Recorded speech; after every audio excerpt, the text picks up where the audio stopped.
Listen, I need to ask you something brutally honest. When was the last time you spent an entire day from sunrise to sunset thinking only about yourself? Not about what your boss wants, not about what your parents expect, not about how many likes your friend got on their vacation photos, not about whether you're measuring up to some Instagram influencer's highlight reel.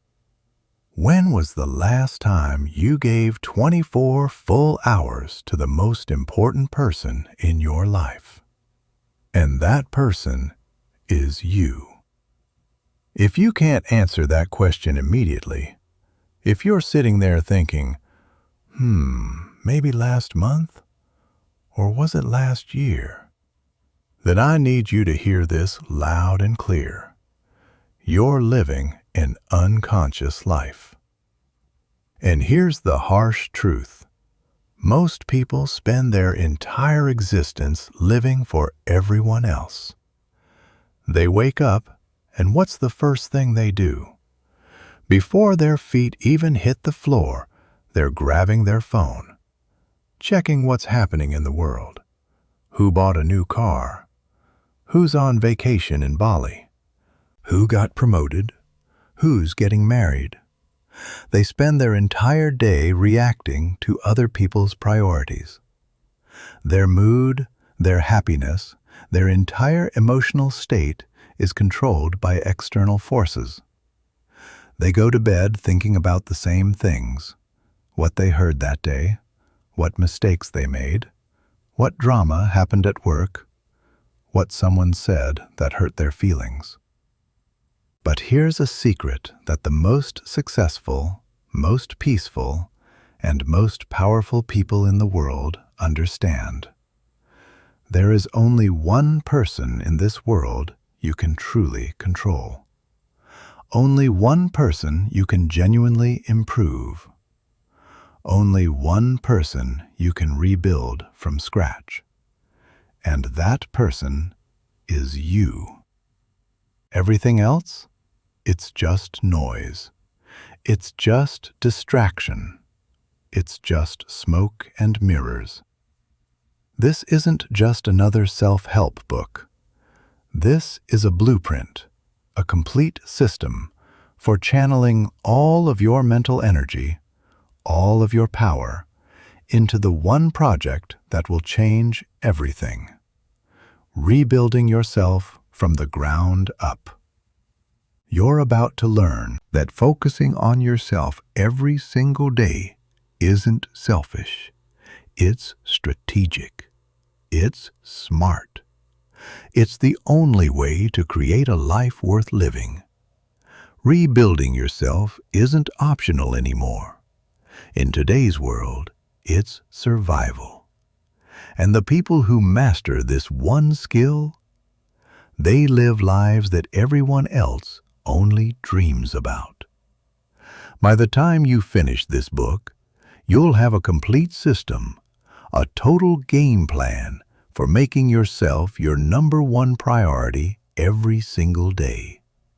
Not in some arrogant, narcissistic way, but in a way that makes you so strong, so capable, so grounded, that you can help others from a place of abundance instead of obligation.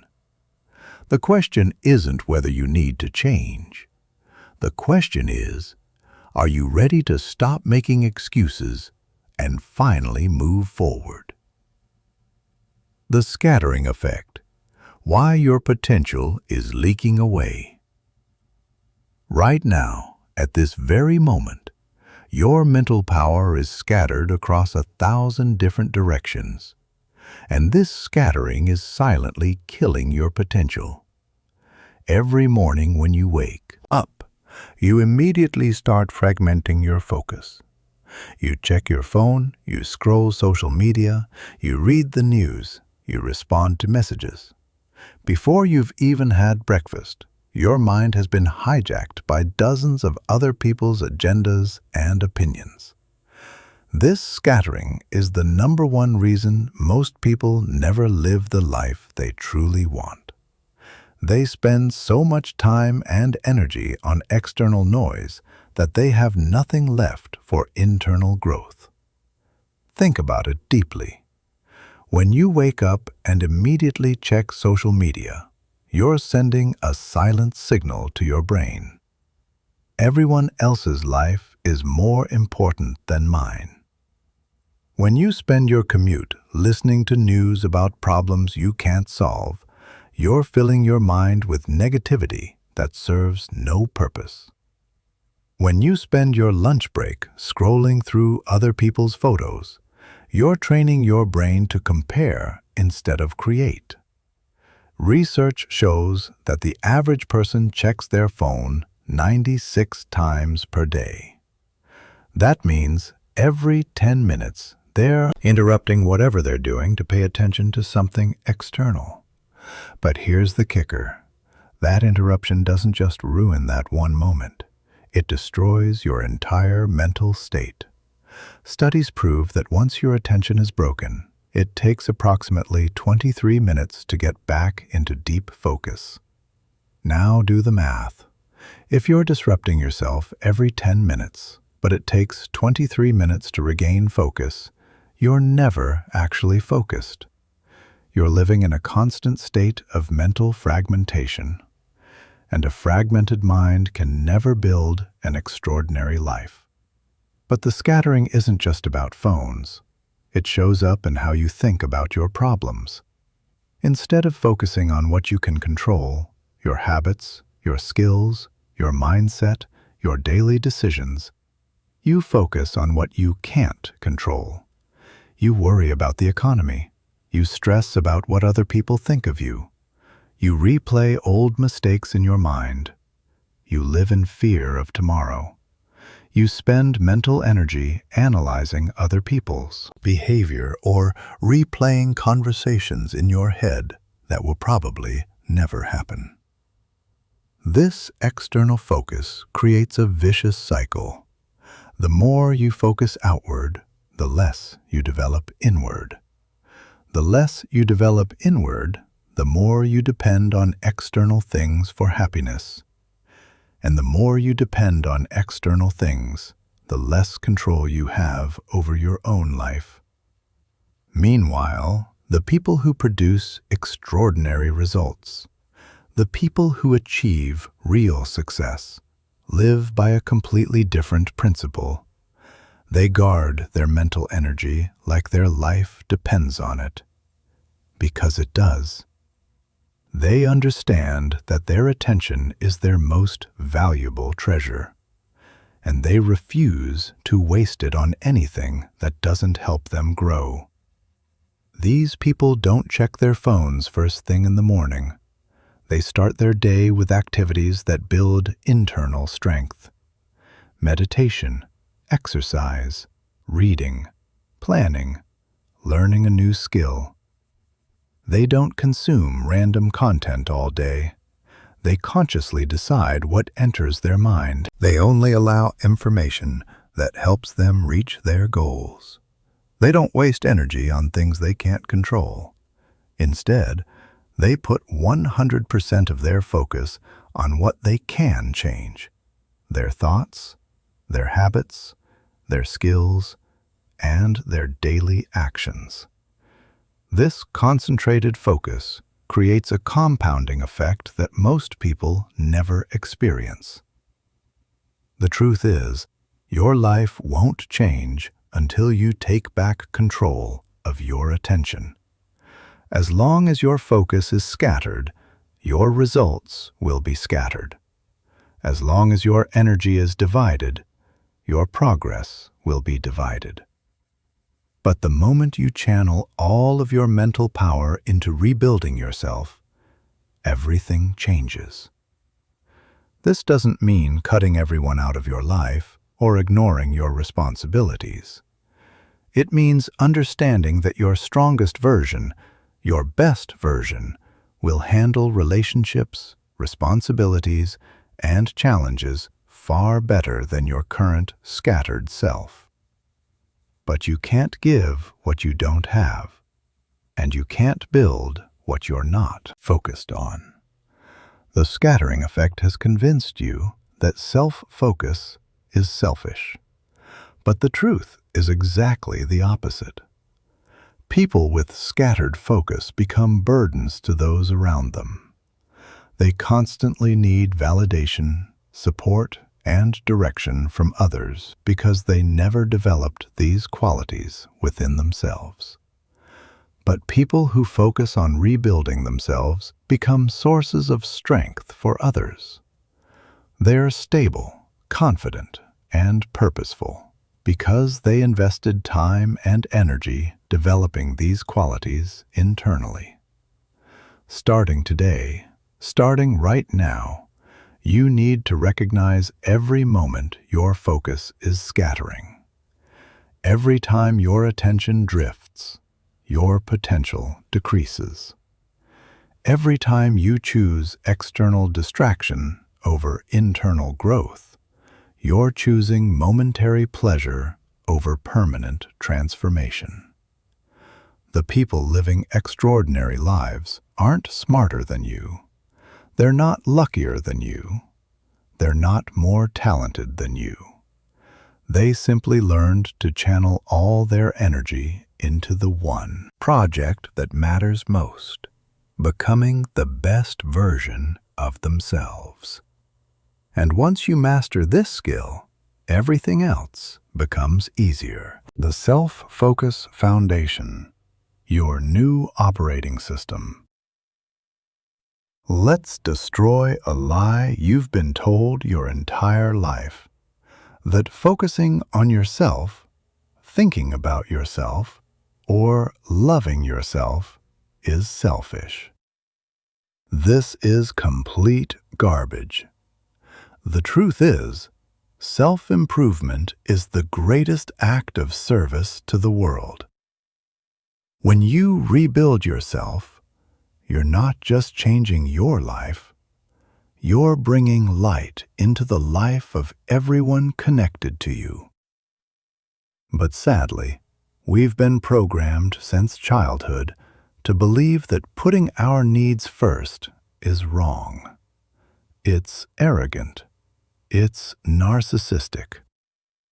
This old, rotten mindset is strangling millions of dreams right now. It's time to wake up.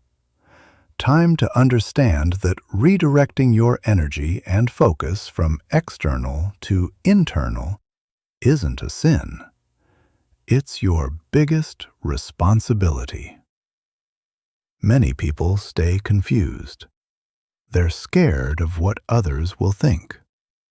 But real self-focus doesn't mean ignoring others. It doesn't mean thinking you're better than everyone. It simply means understanding this.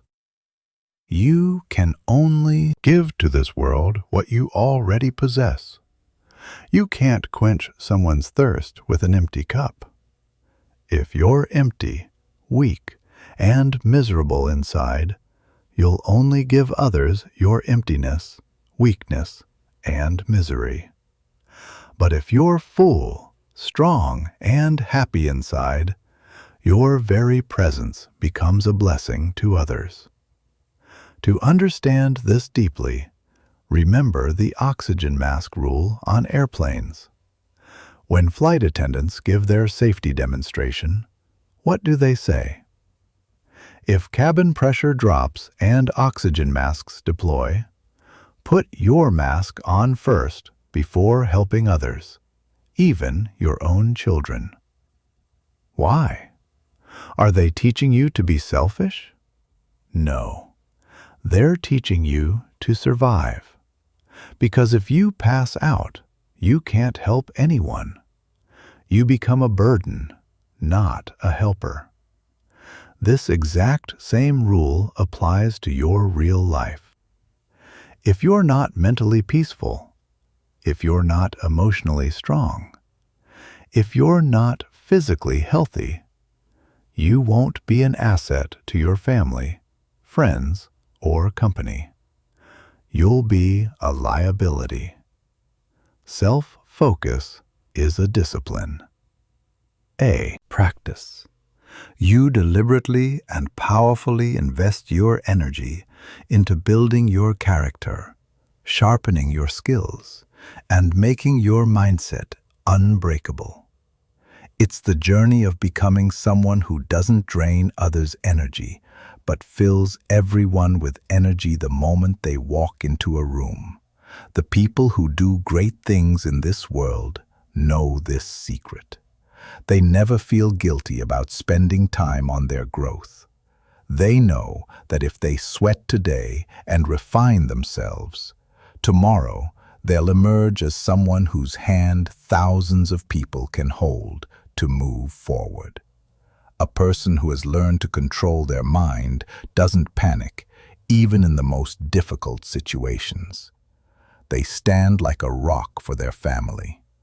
A person who has worked on their skills creates so much value in their career that they can give their loved ones a secure and beautiful life.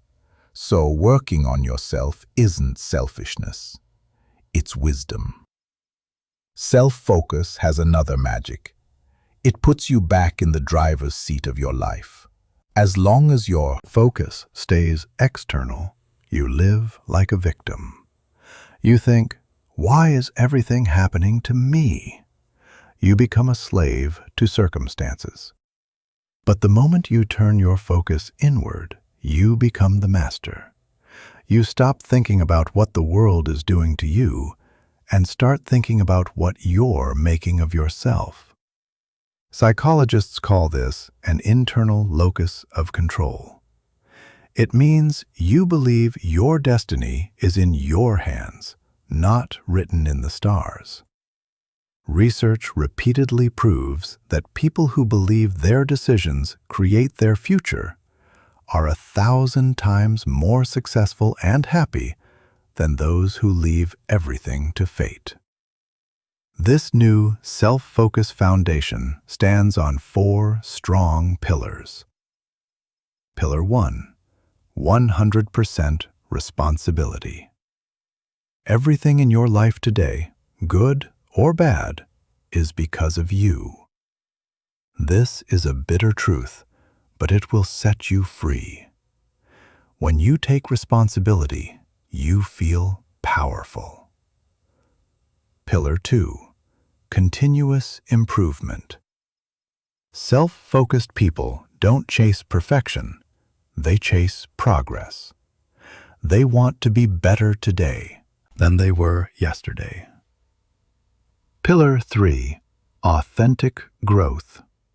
This doesn't mean becoming what your neighbors or relatives want. It means becoming who you truly are deep inside, recognizing your real strengths. Pillar 4. Service through strength. Self-focus doesn't mean living alone in a cave. It means becoming so capable that you're worth giving to. Only when your cup is full will it overflow and reach others. People who can't distinguish between self-focus and selfishness often make mistakes. Healthy self-focus makes you valuable. Unhealthy ego makes you a burden. The difference is only in your intention. If you're going to the gym and reading books to become more disciplined and capable, that's right. But if you're doing it all just for show, that's wrong. Starting today, right now, consider this mission of rebuilding yourself a moral responsibility. This world is starving for people who are mentally strong, emotionally stable, and physically fit. Your commitment to becoming better is the first step toward making this world better. The psychology of personal reconstruction. You need to understand something. Your brain, as it is right now, wants to keep you exactly where you are. This might sound strange, but it's true. Your brain is not your friend. It's a survival machine. Its job isn't to make you happy or make you a millionaire. Its job is to keep you alive and conserve your energy. So whenever you try something new, whenever you try to change yourself, your brain sounds the alarm. It sees change as danger. Our brain works like a prediction machine. It uses your past experiences to predict the future. And it wants what happened yesterday to happen today, because what's familiar feels safe. That's why old habits, even terrible ones, feel comfortable. And new habits, even beneficial ones, feel difficult and scary. When you try to wake up early or learn something new, your brain releases stress hormones in your body. It screams, "Stop! This is different. There might be danger here." This is called resistance. Most people give up right here. They think, maybe this isn't for me.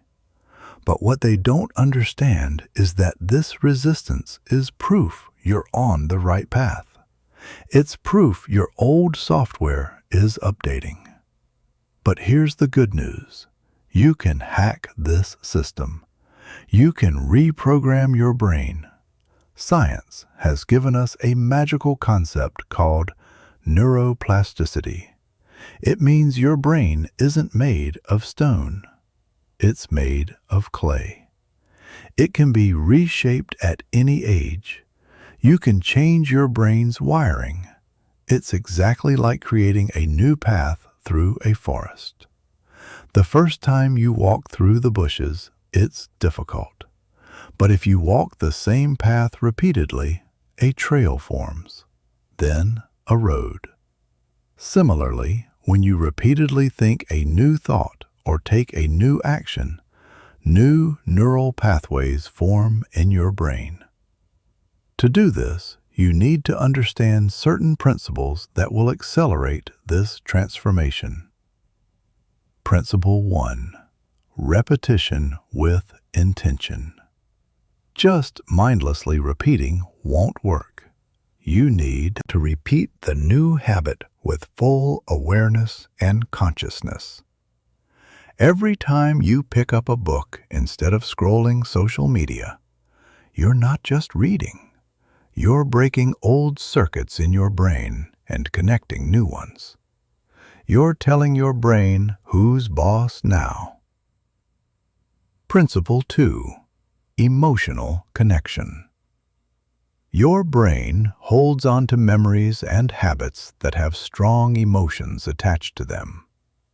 So if you attach feelings of joy, pride, and victory to your new habits, your brain will adopt them much faster. Rebuilding yourself isn't magic. It's science. And you're the scientist in this lab. Now you just need to start your experiments. But remember, this isn't superficial. We're not painting the wall. We're tearing down the wall and laying a new foundation. Real change comes when you don't just change your behavior, you change your identity. When you stop saying, "I'm trying," and start saying, "I am." Real, lasting transformation happens when you don't just change your surface-level behavior, but change the deep, hidden beliefs that gave birth to that behavior. You need to understand that you can't run brand new software on an old, broken operating system. If your operating system, your core belief, is, "I'm not capable," or "making money is too hard," or "I can never get fit," then no matter how hard you work, you'll keep failing. It's like trying to build a palace on a broken foundation. You'll build walls and they'll collapse. You'll build again and they'll collapse again. So this reconstruction process isn't just about changing habits. It's about rewriting your entire personality, your entire existence. You'll need to work on 5 different fronts of your life simultaneously: your thoughts, your emotions, your daily actions, your body, and your environment. Most people make the biggest mistake of trying to change just one thing at a time. They think, I'll just exercise, but I won't pay attention to my diet or sleep. Or, I'll just read books, but I won't leave my negative. Friends, this approach doesn't work because these 5 things are deeply interconnected. If you weaken in one area, it'll drag the other 4 down. But when you turn all 5 in the same direction simultaneously, a miracle happens. Change doesn't feel difficult. It feels completely natural and easy. But on this journey, there will be a moment when you fall. And I'm telling you this right now so that when that moment comes, you don't panic and run away from the battlefield. When you try to change yourself, your old self will try with full force to come back. You might do great for 2 days, full of enthusiasm, and on the 3rd day, fall back into old patterns. Most people, the 99% who give up, see this as failure. They curse themselves. They call themselves names, and then they stop trying. But listen, this isn't failure. This is part of the process. This is a test. Your brain is checking whether you truly want to change, or if this is just 4 days of excitement. See these setbacks, not as disasters, but as opportunities. Every time you fall and get back up, you're making your new neural pathways stronger. People who rebuild themselves don't see their lives as emotional dramas. They see them as scientific experiments. A scientist never cries when an experiment fails. They don't fall into depression. They just look at the data. They see what went wrong, why it went wrong, and how to fix it next time. You need to become the scientist of your own life. If you didn't wake up early one day, don't label yourself lazy or worthless. Stop crying and just look at why you didn't wake up. Did you sleep late? Was your alarm too close to your hand so you turned it off in your sleep? Find the cause and fix the system. Stop judging yourself and start observing yourself. This one small mindset shift will increase your speed 10 times, because then you won't waste energy beating yourself up. You'll use it for improvement, building your daily self-focus system. Now we're going to talk about Chapter 4, which is the most practical and most essential part of this entire book. It's called Building Your Daily Self-Focus System. Listen carefully. The difference between successful people and unsuccessful people isn't motivation, it's not willpower, and it's definitely not talent. The difference is systems. A system means a method, a routine that ensures you move forward every single day, whether you feel like it or not, whether you're tired or fresh. Motivation is like a fair weather friend. When everything's going well, when the weather's nice, it's there with you. But when difficulties come, when it gets cold, it vanishes. You can't run your life, your future, on motivation alone. You need a system. A daily self-focus system means you've put your growth on automation. You don't have to waste energy every morning wondering what to do. You already know what to do. Think of willpower like your phone's battery. When you wake up in the morning, it's fully charged. But as the day goes on, you make decisions, you work, you sit in traffic, you deal with stress. That battery slowly drains. By evening, it's completely dead. That's why if you leave your most important work, the work of building yourself, for the evening or for whenever I have time, you'll never do it. A system means you don't need willpower. You just wake up and follow the process. Like brushing your teeth every morning. You don't need motivation for that. Your system should fit your real life, not some fantasy world. Many people get overly excited and create routines only a robot could follow. I'll wake up at 4 a.m., go to the gym for 2 hours, meditate for 1 hour, then study for 3 hours. This sounds amazing. It looks great on Instagram, but it doesn't survive in real life. And when it breaks, people feel worthless. Don't make this mistake. Build your system so it can run even on your worst day. When you're sick, tired, came home late from work, you can still maintain it.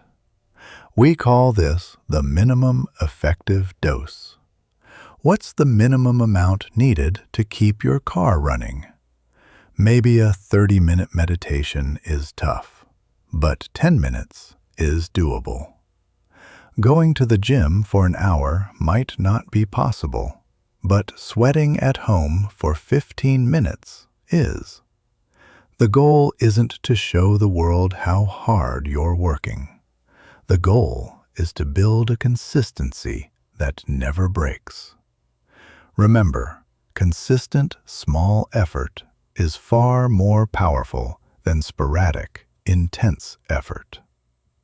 A single drop of water, if it falls repeatedly on a stone, will eventually drill a hole through it. That's the power of consistency. Your system should match your energy levels. If you're most fresh and powerful in the morning, schedule your rebuilding work for the morning. The world's most successful people start their day with themselves, before the world demands anything from them. They give themselves time. This doesn't mean you must wake up at 4 a.m.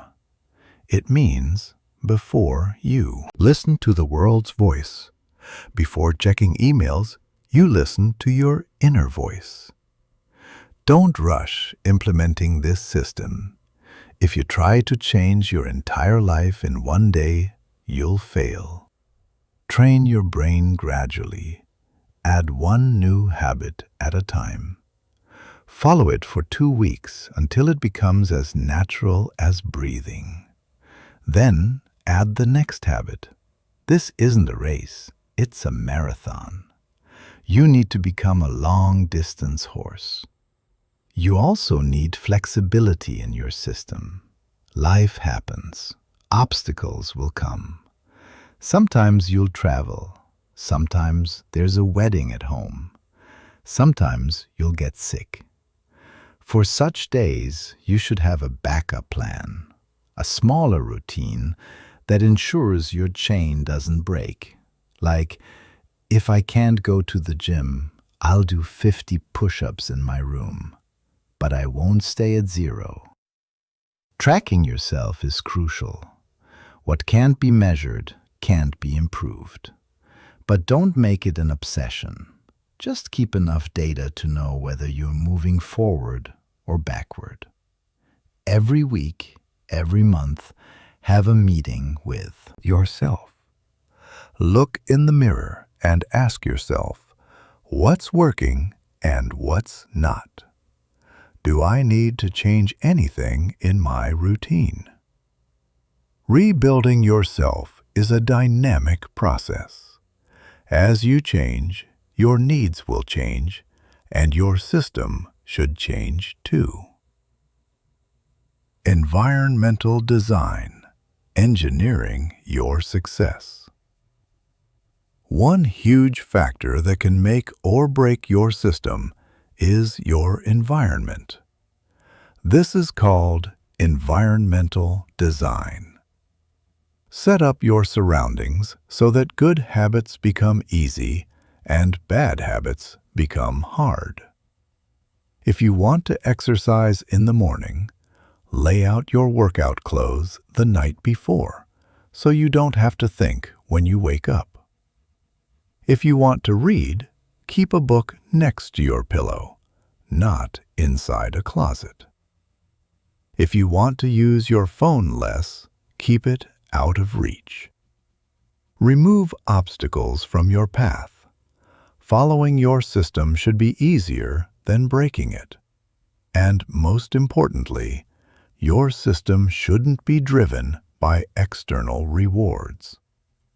You're not doing this work because someone will praise you. You're doing it because it's making you the person you always wanted to be. Let me share something powerful with you. Your morning routine is your declaration of war against mediocrity. When everyone else is hitting snooze, scrolling Instagram in bed, starting their day in reaction mode, you're claiming your power. You're saying, "This day belongs to me first, then to the world." Here's what a bulletproof morning system might look like. And remember, this is flexible, not rigid. The Power Hour. First 60 minutes of your day. Minutes 0 to 10. Hydration and gratitude. Before touching your phone, drink a full glass of water. Your body is dehydrated after 7 to 8 hours of sleep. Then, while still in bed, think of 3 specific things you're grateful for. Not generic stuff. Get specific. This trains your brain to look for good instead of problems. Minutes 10 to 25. Movement. Get your blood flowing. This doesn't have to be a full workout. It could be stretching, yoga, a walk around the block, or 15 minutes of calisthenics. Movement wakes up your body and releases endorphins. Minutes 25 to 40. Mental clarity. This is your meditation or journaling time. Sit quietly and breathe, or write 3 pages of stream of consciousness thoughts. Get the mental clutter out. This is like defragging your brain's hard drive. Minutes 40 to 60. Growth input. Read something that expands your mind, not news, not social media. Something that makes you better. A book, an educational article, a course lesson. Feed your mind premium fuel. Notice what's not in this routine. Your phone, email, social media, other people's agendas. Those things can wait. The world survived for billions of years before you woke up this morning. It can survive another hour. But I don't have time, I hear you saying this. Let me be blunt. That's a lie you're telling yourself. You have time. You're just spending it on things that don't matter. The average person spends 2.5 hours per day on social media. You're telling me you can't find 60 minutes for yourself? If Barack Obama, who had the nuclear codes and ran the entire United States, could exercise every morning, you can find time. If Oprah, who runs a media empire, can meditate daily, you can find time. It's not about having time, it's about making time. And here's a secret. Once you start protecting your morning, once you start winning the first hour of your day, everything else becomes easier. You've already won before most people have even woken up. The evening ritual, bookending your day. Just as important as your morning routine is your evening ritual. How you end your day determines how you start tomorrow. Most people end their day in the worst possible way, scrolling their phone in bed, watching random YouTube videos, falling asleep with the TV on, or replaying all their mistakes and stresses. Your brain is most impressionable right before sleep. Whatever you put in there will marinate in your subconscious all night long. Here's what high performers do instead. The wind-down protocol, 60 to 90 minutes before sleep. Digital sunset. Set a specific time, let's say 9 p.m., when all screens go off. Phone, computer, TV, everything. The blue light messes with your melatonin production, but more importantly, the content keeps your mind activated when it should be calming down. Preparation for tomorrow. Spend 10 minutes setting up tomorrow's success. Lay out your clothes. Prep your breakfast. Write down your top 3 priorities for tomorrow. This way, you wake up with clarity, not confusion. Reflection and gratitude journal for 10 minutes. What went well today? What could improve? What did you learn? End with 3 things you're grateful for. This trains your brain to extract lessons and find positive patterns. Reading physical books. Read fiction or something relaxing, not business books or self-help. Give your analytical mind a rest. Let your imagination play. Physical relaxation. Light stretching, breathing exercises, or a warm shower. Signal to your body that it's time to power down. The goal is to create a transition zone between your active day and your sleep. Not a hard stop, but a gradual wind down. People who protect their mornings and evenings with these rituals are essentially building fortress walls around their most valuable assets, their mental clarity and energy. The weekly review, your strategic command center. Now, daily systems are crucial, but without a weekly review, you're just reacting instead of directing. Every Sunday evening, or whatever day works for you, spend 30 to 60 minutes in your weekly command center. Review the past week. What were your wins? Celebrate them. Seriously, write them down. What were your setbacks? Don't judge, just observe. What patterns do you notice? What unexpected obstacles came up? Plan the coming week. What are your top 3 priorities? What potential obstacles do you see coming? What needs to be scheduled first? What can you say no to? Adjust your systems. Is your morning routine still working, or does it need tweaking?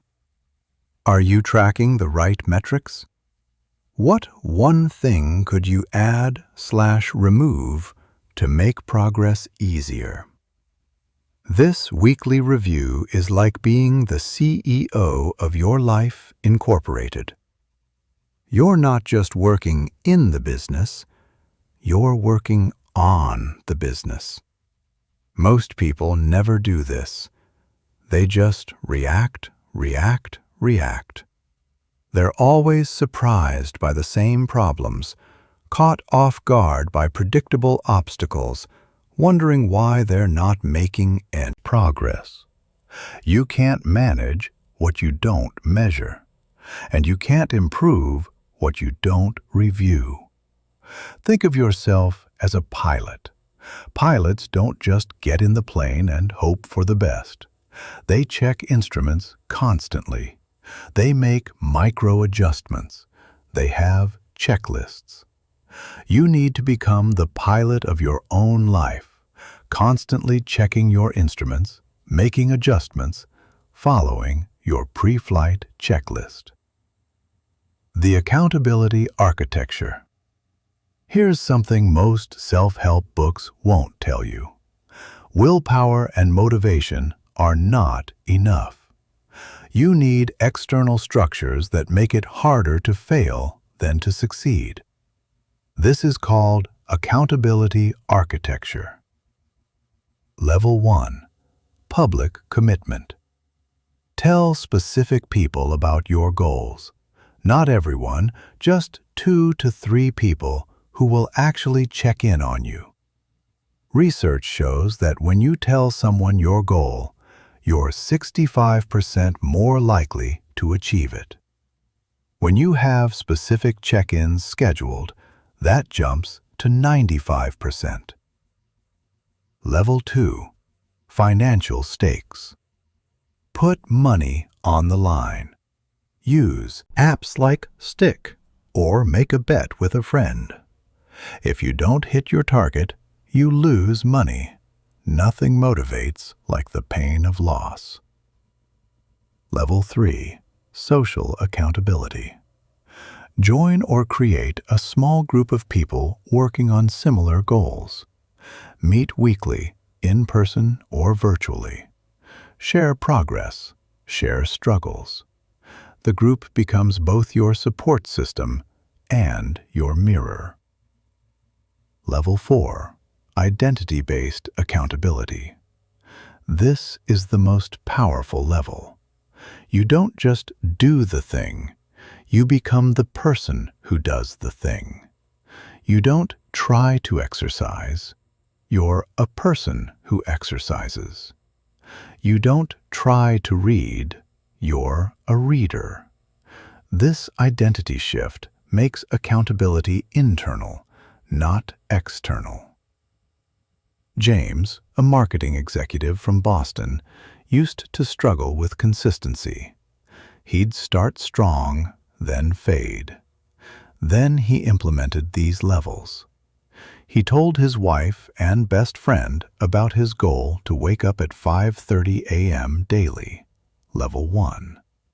He bet his friend $500 that he'd do it for 30 days straight, level 2. He joined an online group of early risers who checked in daily, level 3. And he started calling himself a morning person instead of someone trying to wake up early, level 4. 90 days later, waking up at 5:30 a.m. wasn't a struggle anymore. It was just who he was. The Trigger Action Protocol. Here's a game-changing technique, implementation intentions, or what I call trigger action protocols. Instead of vague goals like, I'll exercise more, you create specific if-then statements. If it's 6 a.m., then I immediately put on my workout clothes. If I feel the urge to check social media, then I'll do 10 push-ups instead. If I sit down at my desk, then I'll write for 30 minutes before checking email. The power is in removing the decision-making process. You're not deciding if you'll do it or when you'll do it. the trigger automatically initiates the action. Research by psychologist Peter Goldwitzer shows that people who use implementation intentions are 2 to 3 times more likely to follow through on their goals. Here's how to build yours. Step 1. Identify your keystone habit. What's the one habit that, if you did it consistently, would create a cascade of positive changes? For most people, it's their morning routine. Step 2. Find your natural trigger. What already happens every day that could serve as your trigger? Waking up, your phone alarm, finishing breakfast, arriving home from work. Step 3. Link the action. When trigger happens, I will immediately specific action. Examples. When my alarm goes off, I will immediately sit up and put my feet on the floor. When I walk in my front door, I will immediately change into workout clothes. When I pour my morning coffee, I will immediately write 3 gratitudes. Step 4. Make it stupidly easy. Start so small that it's almost impossible to fail. You can always do more, but you must do the minimum. Sarah from Chicago wanted to start meditating, but kept failing. Then she created this trigger action. When I sit on my couch after dinner, I will close my eyes for 3 breaths. That's it, 3 breaths. Stupid easy. But here's what happened. 3 breaths often became 5, then 10. Within a month, she was naturally meditating for 15 to 20 minutes daily, not because she forced herself, but because the trigger action removed all friction. Protecting your system, the defense strategy. Your system is like a castle. You need walls, moats, and guards to protect it from invaders. The invaders come in 3 forms. Invader number 1, other people's urgencies. Someone always has a crisis. Someone always needs something now. If you don't protect your time, other people will fill it with their priorities. Defense strategy. Create sacred hours, non-negotiable time blocks for your system. During these hours, your phone is off, your door is closed, you're unavailable. Treat these appointments with yourself as seriously as you'd treat a meeting with your boss. Invader number 2, your own resistance. Some days you won't feel like doing it. Your brain will offer you every excuse. I'm too tired. I'll start tomorrow. Just this once won't matter. Defense strategy. The 5-second rule by Mel Robbins. When you feel resistance, count backward 5, 4, 3, 2, 1, and move. Don't negotiate with your brain, just move. Invader number 3, unexpected disruptions. Life happens. Travel, illness, family emergencies. These will break your routine if you don't have a contingency plan. Defense strategy. Create a minimum viable routine, the absolute smallest version of your system that you can do even on your worst days. Maybe it's just 10 minutes, but 10 minutes beats 0 minutes every time. When Michael, a financial analyst from New York, traveled for work, his 90-minute morning routine was impossible. So he created a 15-minute emergency protocol. 5 minutes of movement, 5 minutes of meditation, 5 minutes of reading. He maintained his streak through 30 days of international travel. The streak wasn't broken, the identity wasn't shattered, the momentum continued. The compound effect. Understanding long-term transformation. Here's what most people don't understand. Small actions don't seem like they matter in the moment, but they compound into life-changing results over time.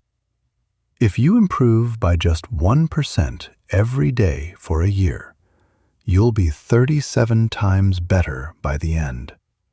Not 365% better, 3,700% better. That's the math of compound growth. But here's the trap. The compound effect is invisible in the short term. You go to the gym today, you don't see results. You eat healthy today, you don't see results. You read for 30 minutes today, you don't see results. So, most people quit. They think it's not working. But they're quitting right before the breakthrough. Imagine an ice cube sitting on a table in a room that's slowly warming up. The temperature goes from 25 degrees Fahrenheit to 26 degrees Fahrenheit. Nothing happens. From 26 degrees Fahrenheit to 27 degrees Fahrenheit. Still nothing. From 30 degrees Fahrenheit to 31 degrees Fahrenheit. Still solid ice. Then it hits 32 degrees Fahrenheit, and suddenly the ice melts. Did the melting happen because of that 1 degree? No. It happened because of all the accumulated degrees. All the invisible progress that seemed like it wasn't working. Your transformation is the same. You're putting in work day after day, and it feels like nothing's changing. But inside, invisible changes are accumulating. Then, one day, breakthrough. Suddenly, everyone notices. Wow, you've changed so much. But you know the truth. It wasn't sudden. It was the compound effect of hundreds of small decisions finally becoming visible. This is why your daily system is non-negotiable. Miss 1 day? Not a big deal. Miss 2 days? Still not the end of the world. But miss enough days and the compound effect works in reverse. You start sliding backward. The identity shift, becoming, not just doing. Let me tell you the secret that separates people who temporarily change from people who permanently transform. Temporary changers focus on outcomes. Permanent transformers focus on identity. Here's what I mean. Outcome-based. I want to lose 20 pounds. Identity-based. I'm becoming a healthy person. Outcome-based. I want to read 50 books this year. Identity-based. I'm becoming a reader. Outcome-based. I want to make more money. Identity-based. I'm becoming someone who creates value. See the difference? Outcomes are external. Identity is internal. When you chase outcomes, your motivation fluctuates based on results. Lost 2 pounds? You're motivated. Gained 1 pound? You're discouraged. But when you adopt an identity, your actions flow from who you are, not what you want. A healthy person doesn't need motivation to eat well. It's just what healthy people do. A reader doesn't need motivation to read. It's just what readers do. This identity shift happens through consistent small actions that serve as votes for your new identity. Every time you choose the salad over the burger, you're casting a vote for "I'm a healthy person." Every time you open a book instead of Netflix, you're casting a vote for "I'm a reader." Every time you sit down to work on your business instead of scrolling, you're casting a vote for "I'm an entrepreneur." Enough votes, and the election is won. The new identity becomes real. Your daily system isn't just about doing things, it's about becoming someone, eliminating distractions and mental noise forever. We've arrived at a critical and essential turning point, the doorway to your new life. Permanently eliminating external distractions and mental noise. You need to understand something.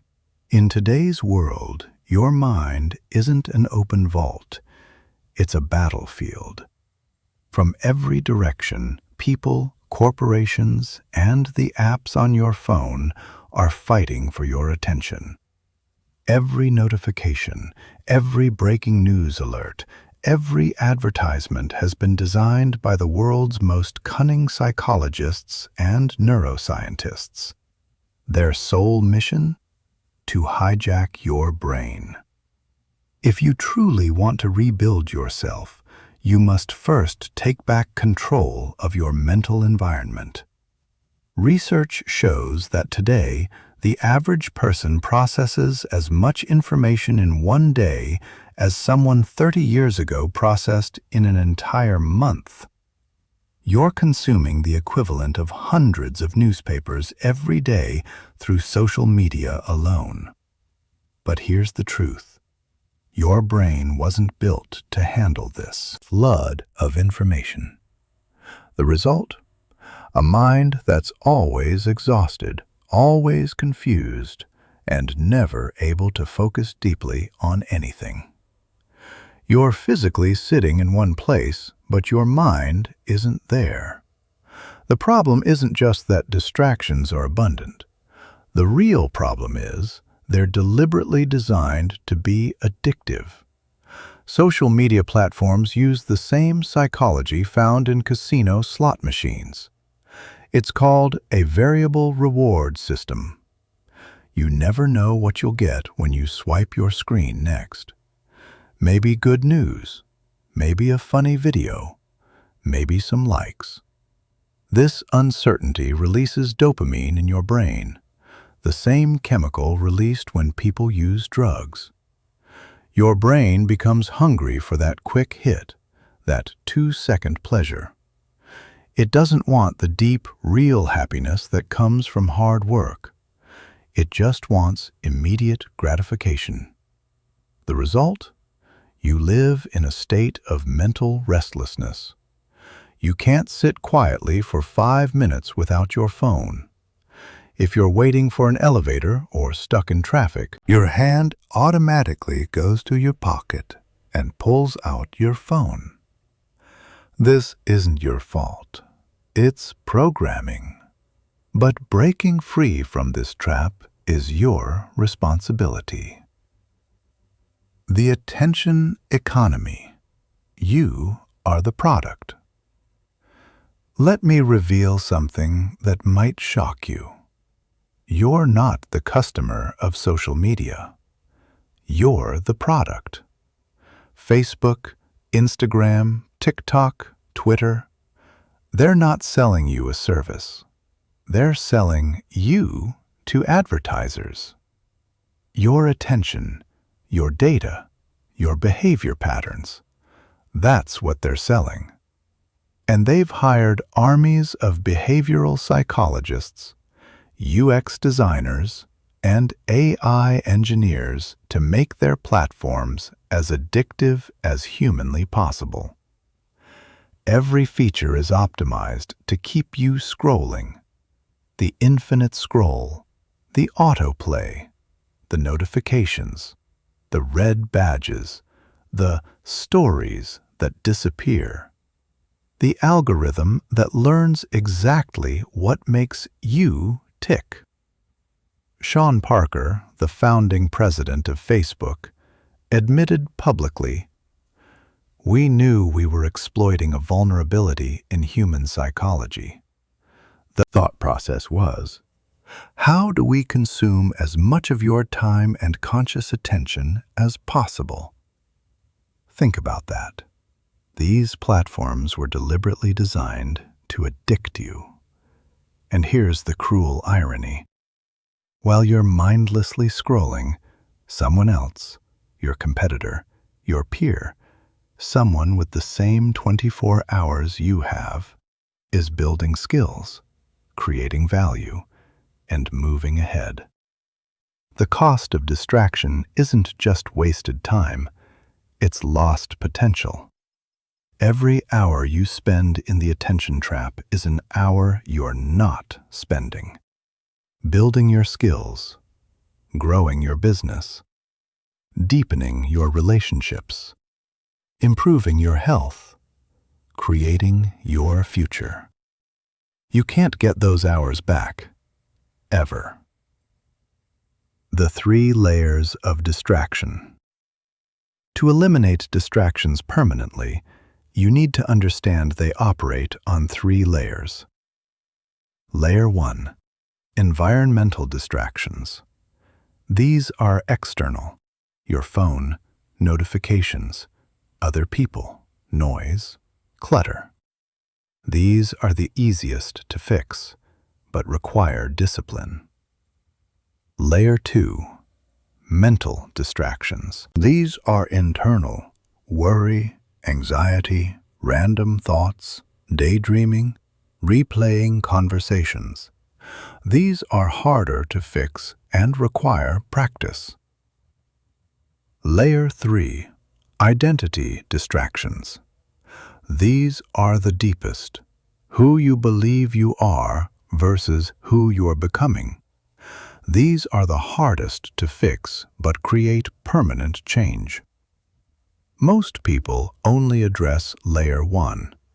They put their phone in another room and think they've solved the problem. But then Layer 2 and 3 pull them right back.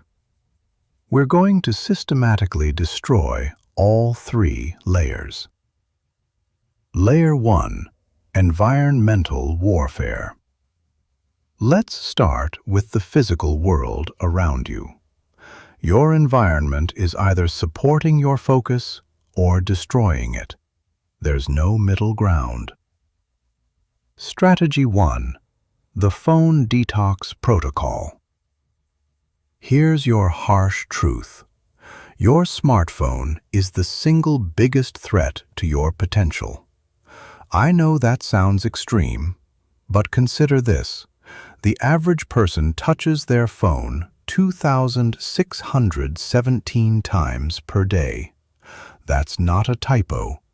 2,617 times. Every touch is a context switch. Every context switch costs you focus. Every lost focus costs you progress. Here's your protocol. Morning. First 60 minutes. Phone stays in airplane mode or completely off. No checking just for a second. No, I'm just checking the weather. Total blackout. Work blocks. 90 to 120 minutes. Phone in another room entirely. Not on silent on your desk. Gone. If you need it for work, delete all social apps. Use a physical alarm clock, not your phone. Evening. Last 60 minutes. Same as morning, complete digital sunset. No relaxing with phone in bed. Read a physical book instead. Weekends. Designate 4-hour phone-free zones. Leave it at home when you go for walks. Experience boredom. It's where creativity lives. But what if there's an emergency? I hear you asking. Here's the truth. Before smartphones existed, people survived emergencies just fine. If something is truly urgent, people will find you. Everything else can wait. And here's what you'll discover. 99.9% of what you thought was urgent was just noise. Strategy 2. The Notification Massacre. Open your phone right now. Go to Settings and turn off every single notification, except phone calls from specific people. No email notifications, no social media notifications, no news notifications, no app notifications. Nothing. Your phone should be a tool you use, not a slot machine that uses you. Ryan, a software developer from San Francisco, was checking his phone 150 plus times per day. He implemented this protocol, and within 30 days, that number dropped to 12. His deep work hours tripled. His stress levels plummeted. He told me, "I didn't realize how much mental bandwidth those notifications were consuming until they stopped. It's like I got 30% of my brain back." Strategy 3. The Digital Minimalism Approach. Here's a radical but life-changing challenge. Delete every app that doesn't directly serve your goals. Social media? Deleted. News apps? Deleted. Games? Deleted. Shopping apps? Deleted. But how will I stay informed? How will I connect with people? Here's the secret. You won't stay informed about every single thing happening in the world. And that's exactly the point. You don't need to know about every celebrity divorce, every political scandal, every viral trend. That information doesn't improve your life. It fragments your focus. As for connecting with people, call them, text them directly, meet them in person. These methods are actually more connected than scrolling through their curated highlight reels. Cal Newport, computer science professor and author, hasn't had social media accounts in over a decade. His career hasn't suffered. It's thrived. He's written multiple best-selling books and is one of the most productive people in his field. When asked how he stays connected, he said, "I stay connected to the people who matter through real connection, actual conversations. I'm disconnected from the noise, and that's made all the difference." Strategy 4. Environmental Engineering. Your physical space matters enormously.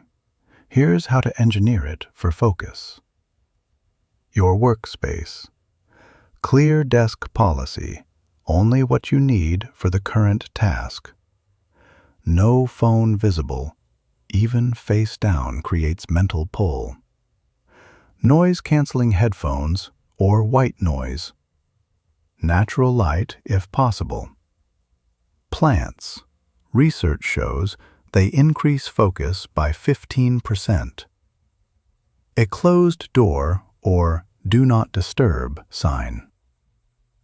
Your bedroom. No TV, no work materials. Phone charges in another room. Books on nightstand, not devices. Room temperature around 65 to 68 degrees Fahrenheit for optimal sleep. Your social environment. Spend time with people who are building, not just consuming. Limit time with energy vampires, even if they're family. Join communities of builders and learners. Distance yourself from chronic complainers. Lauren, a graphic designer from Austin, redesigned her entire apartment around focus. She created a designated creation zone with 0 distractions and a consumption zone where she could relax with entertainment. The physical separation created a mental separation. When she entered her creation zone, her brain automatically shifted into work mode. Productivity increased 40% in the first month. Layer 2. Conquering internal noise. Now we're going deeper. Sometimes the room is completely quiet. Your phone is away, but still you can't focus. Why?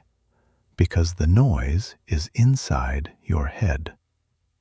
The 4 types of mental noise. Type 1. Anxiety spirals. What if I fail? What if people judge me? What if this doesn't work? These what-if thoughts create a vortex that sucks your energy. Type 2. Rumination loops. Replaying past mistakes or conversations over and over. I should have said this. Why did I do that?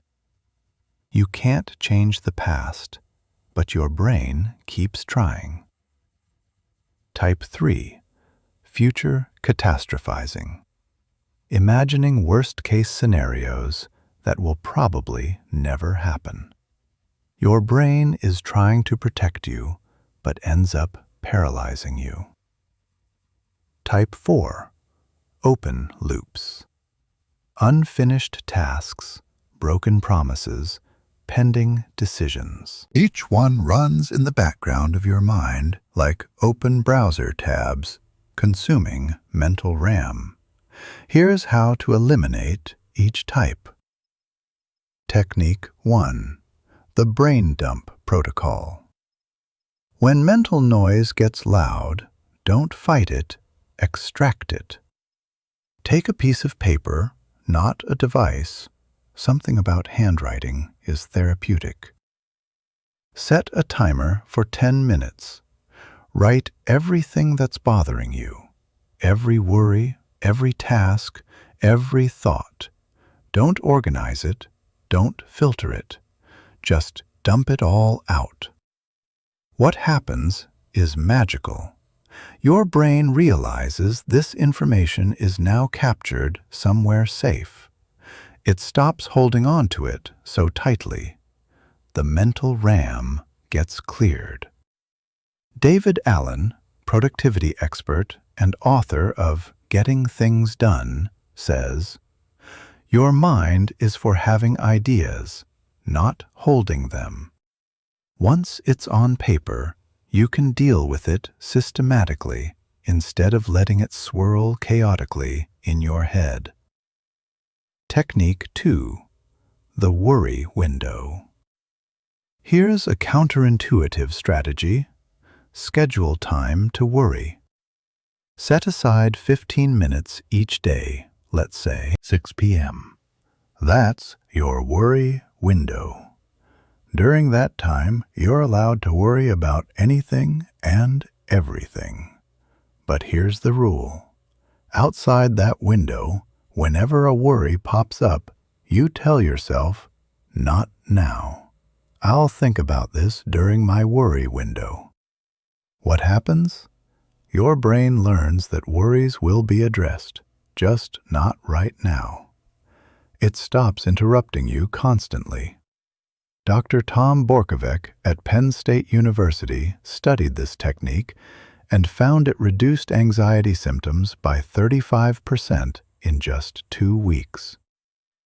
Technique 3. The 5, 4, 3, 2, 1. Grounding. When anxiety spirals or catastrophic thinking takes over, this technique brings you back to the present moment immediately. Identify 5 things you can see, 4 things you can touch, 3 things you can hear, 2 things you can smell, 1 thing you can taste. This forces your brain out of future/past thinking and into present moment awareness. Anxiety can't survive in the present moment. It only exists in imagined futures. Technique 4. Closing the loops. Remember, those open loops draining your mental energy? Time to close them. Make a list of every unfinished project, broken promise, pending decision, unclear commitment. Then decide for each one, complete it, delegate it, schedule it, or delete it. The goal is to either do it or declare it undone. What kills you is the limbo, the mental overhead of things hanging in uncertainty. Marcus, a real estate investor from Miami, had 47 open loops when he did this exercise. Some were years old. He spent one weekend systematically closing them all. He said, "I didn't realize how much mental weight I was carrying until I put it down. I felt 20 pounds lighter, literally felt it in my chest." Layer 3. The identity shift. Now we're going to the deepest level, who you believe you are. This is where permanent transformation happens. Because here's the truth. You will always act consistent with your identity, even when it's working against you. If you believe, "I'm just not a morning person," you'll never consistently wake up early, even if you want to. If you believe, "I'm not good with money," you'll sabotage yourself financially, even when you're trying to save. If you believe, "I'm awkward socially," you'll create that reality, even when you desire connection. Your identity is like a thermostat. When your behavior gets too far from your self-image, you unconsciously pull yourself back to match it. This is why New Year's resolutions fail. People try to change behavior without changing identity. "I'm going to lose weight" implies, but you still see yourself as someone who struggles with weight. "I'm going to start a business" implies, but you still see yourself as just an employee. The behavior might change temporarily, but eventually you snap back to match your identity. The identity reconstruction process. Step 1. Identify your current identity. Complete these sentences honestly. I'm the type of person who. I'm just not good at. I've always been. People say I'm. These reveal your current identity, and they're probably limiting you. Step 2. Design your target identity. Who do you need to become to achieve what you want? Not what you need to do, who you need to be. Want financial freedom? You need to become someone who creates value and manages resources wisely. Want better health? You need to become someone who respects and cares for their body. Want better relationships? You need to become someone who communicates clearly and shows up consistently. Step 3. Collect evidence. Your brain is a belief-seeking machine. It looks for evidence to confirm whatever identity you hold. So start collecting evidence for your new identity. Every time you do something aligned with your target identity, acknowledge it. I'm becoming someone who exercises. I went to the gym today. I'm becoming someone who reads. I finished a chapter today. I'm becoming someone who saves money. I invested 10% of my paycheck today. Each piece of evidence is a brick in the foundation of your new identity. Step 4. Let go of old stories. This is the hardest part. You need to grieve your old identity. That story about how you're not a morning person, or not good at math, or always broke. These stories have been part of you for years, maybe decades. Letting them go feels like losing a part of yourself. And in a way, it is. But here's what you need to understand. Those stories are not you. They're just stories you've been telling yourself. And you can write new ones. Amanda, a teacher from Portland, spent 35 years believing she wasn't athletic. In her mind, she was the bookish one, while her sister was the athlete. Then she decided to rewrite that story. She started walking 10 minutes daily, then jogging, then running. 18 months later, she completed a marathon. Not because she suddenly gained physical abilities she didn't have before, but because she changed the story about who she was. She told me, the hardest part wasn't the physical training. It was giving myself permission to be someone different than I'd always been. The Deep Work Protocol, Achieving Flow State. Once you've eliminated environmental distractions, conquered mental noise, and shifted your identity, you can access something extraordinary. Deep work. Deep work is a state where you're completely absorbed in a meaningful task. Time seems to disappear, and you produce your best work effortlessly. Psychologist Mihaly Csikszentmihalyi calls this flow state. Athletes call it being in the zone. Artists call it being in the muse. Whatever you call it, this is where magic happens. In flow state, your productivity increases 500%. Your creativity explodes. Your learning speed accelerates. Time distortion occurs. Hours feel like minutes. Effort feels effortless. This isn't some mystical, unreachable state. It's a predictable, neurobiological phenomenon that you can engineer. The flow state formula. Component 1. Clear goals. You need to know exactly what you're trying to achieve in this session. Vague goals kill flow. Specific goals create it. Bad. Work on my project. Good. Write 1,000 words of Chapter 3. Component 2.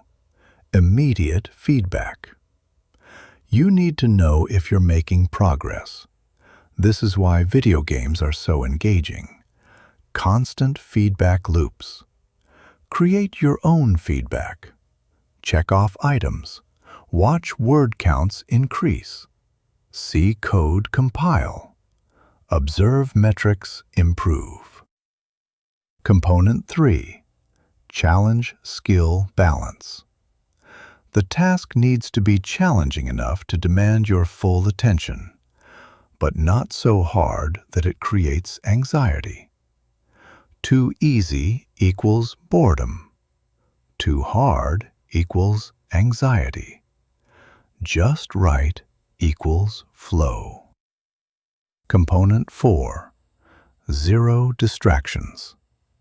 Even one interruption can knock you out of flow for 20+ minutes. Protect your flow blocks like your life depends on it, because your future does.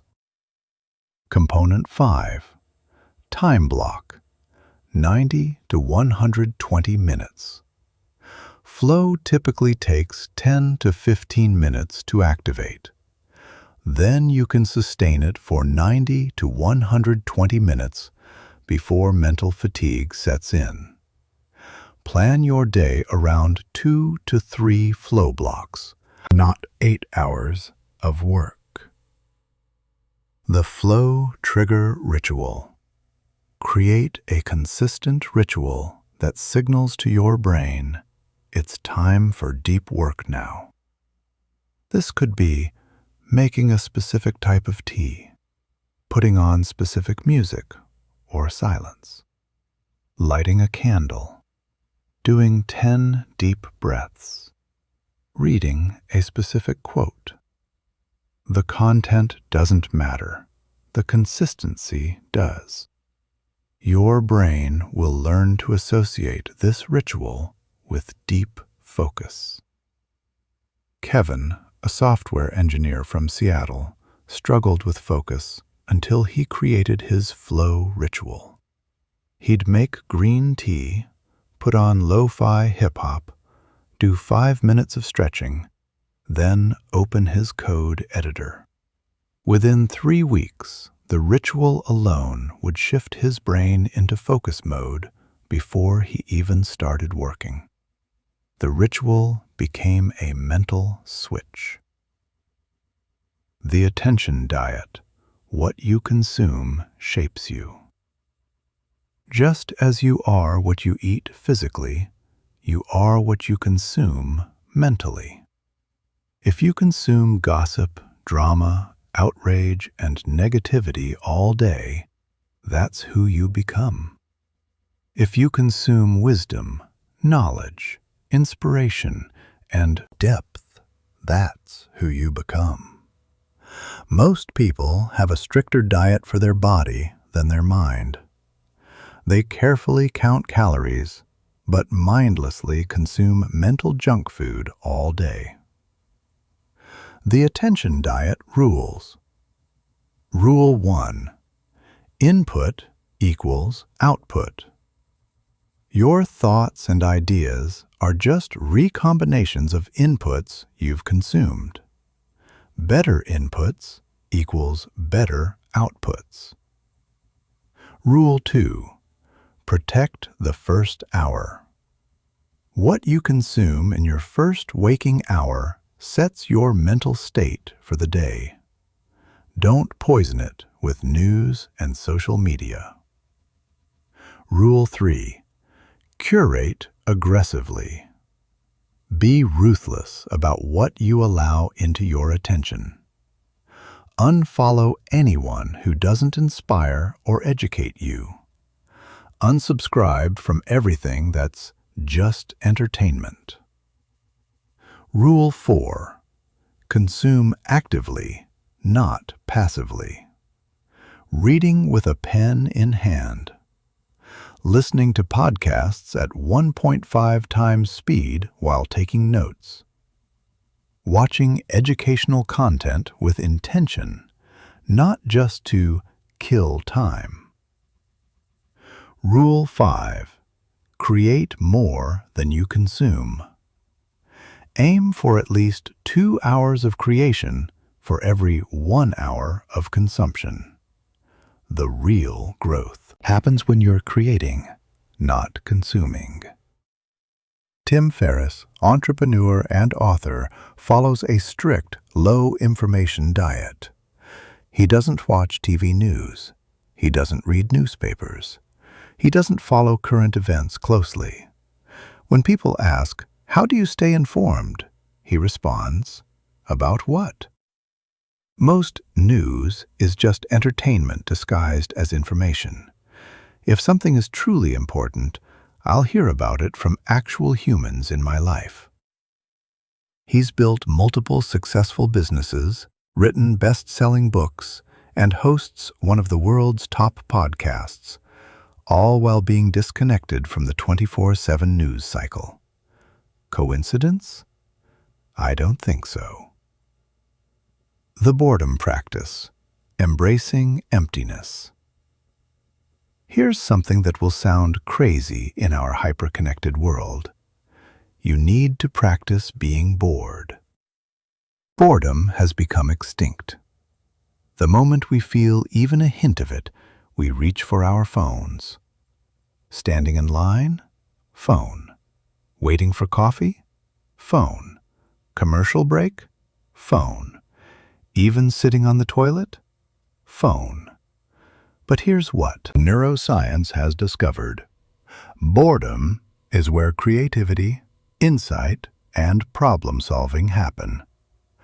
When your brain isn't being constantly stimulated, it enters what's called the default mode network, a state where it makes unexpected connections, processes experiences, and generates creative insights. All those aha moments people have in the shower? That's the default mode network at work, because it's one of the few remaining times we're not consuming content. The Boredom Practice Protocol. Start with just 10 minutes daily of complete digital silence. No phone, no music, no podcast, no TV, no reading. Just sit, or walk, or stare out the window. Your brain will rebel at first. It'll offer you 1,000 reasons why this is unproductive or a waste of time. Ignore it. This is the work. Jennifer, a marketing executive from Denver, started practicing boredom during her morning coffee. Just 15 minutes of sitting with her coffee, looking out the window, thinking. She told me, within 2 weeks, I had solved 3 work problems that had been stuck for months. The solutions just appeared when I stopped trying so hard and gave my brain space to wander. The 5 pillars of total reconstruction. We've reached the core of this entire transformation. This is where theory becomes reality, where understanding becomes action. You can't rebuild yourself by working on just one area of your life. You can't focus only on your body and ignore your mind. You can't develop your skills while your emotions are in chaos. You can't grow professionally while your relationships are toxic. Everything is connected. Everything affects everything. Think of your life as a table with 5 legs. If even one leg is weak or broken, the entire table wobbles. But when all 5 legs are strong and aligned, the table can hold tremendous weight. These are the 5 pillars of total reconstruction. Mental mastery, your thoughts. Emotional intelligence, your feelings. Physical vitality, your body. Skill development, your capabilities. Environmental design, your surroundings. We're going to systematically rebuild each pillar, and by the end of this chapter, you'll have quite a complete blueprint for total transformation. Pillar 1. Mental mastery. Reprogramming your operating system. Your mind is the command center of your entire life. Everything, your health, your wealth, your relationships, your happiness, begins with your thoughts. But here's the problem. Most people never take control of their thoughts. They let their minds run wild like unsupervised children, thinking whatever wants to be thought. Random worries, negative loops, limiting beliefs, fear spirals, comparison traps. You are not your thoughts. You are the observer of your thoughts. This distinction is everything. Once you realize you can observe your thoughts, you realize you can also choose them, change them, and control them. The thought audit. For the next 3 days, carry a small notebook. Every hour, set an alarm. When it goes off, write down what you were just thinking about. At the end of 3 days, categorize your thoughts. Productive thoughts, planning, problem-solving, creating. Neutral thoughts, observing, processing information. Destructive thoughts, worry, criticism, negativity, comparison. Most people are shocked to discover that 70 to 80% of their thoughts fall into the destructive category. You're running mental software that's working against you. Time to reprogram it. The Mental Mastery Techniques. Technique 1. Thought replacement. You can't just stop thinking negative thoughts. Your brain doesn't work that way. Try right now. Don't think about a pink elephant. What are you thinking about? Exactly. Instead, you need to replace negative thoughts with constructive ones. When you catch yourself thinking, "I can't do this," immediately replace it with, "I'm learning how to do this." When you think, "I always fail," replace it with, "I've succeeded before and I'll succeed again." This isn't toxic positivity. It's neuroplasticity. You're literally rewiring your brain's default pathways. Technique 2. The 90-second rule. Neuroscientist Dr. Jill Bolte Taylor discovered that when an emotion is triggered, the chemical response in your body lasts exactly 90 seconds. After that, it's your thoughts that keep the emotion alive. Someone cuts you off in traffic. You feel anger, a chemical flush through your body. That anger would naturally dissipate in 90 seconds. But what do? You replay the incident in your mind. You imagine confronting them. You tell the story to yourself. You keep the anger alive for hours. The 90-second rule. When you feel a strong negative emotion, observe it without feeding it. Don't think about why you feel it. Don't replay what caused it. Just feel it physically for 90 seconds. Feel the tension in your shoulders, the heat in your face, the tightness in your chest. 90 seconds later, it's gone, unless you keep it alive with your thoughts. Technique 3. The judge versus scientist mindset. When things go wrong, you have 2 options. Judge mode. I'm so stupid. I always mess up. What's wrong with me? Scientist mode. Interesting. That approach didn't work. Let me analyze why and adjust my strategy. The judge condemns. The scientist investigates. The judge creates shame and paralysis. The scientist creates learning and growth. Thomas Edison tested 10,000 materials before finding the right filament for the light bulb. When asked about his failures, he said, "I have not failed. I've just found 10,000 ways that won't work." That's scientist mode. Adopt it permanently. Technique 4.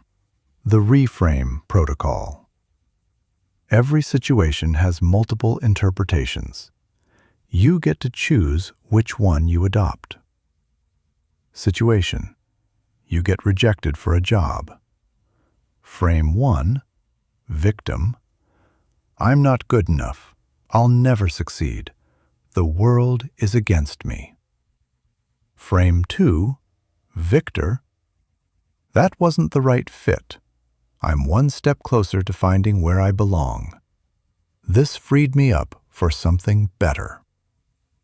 Both are technically true. One destroys you. One empowers you. Brian, an accountant from Boston, got laid off during the 2020 pandemic. Frame 1 would have been easy. Feel like a victim, spiral into depression.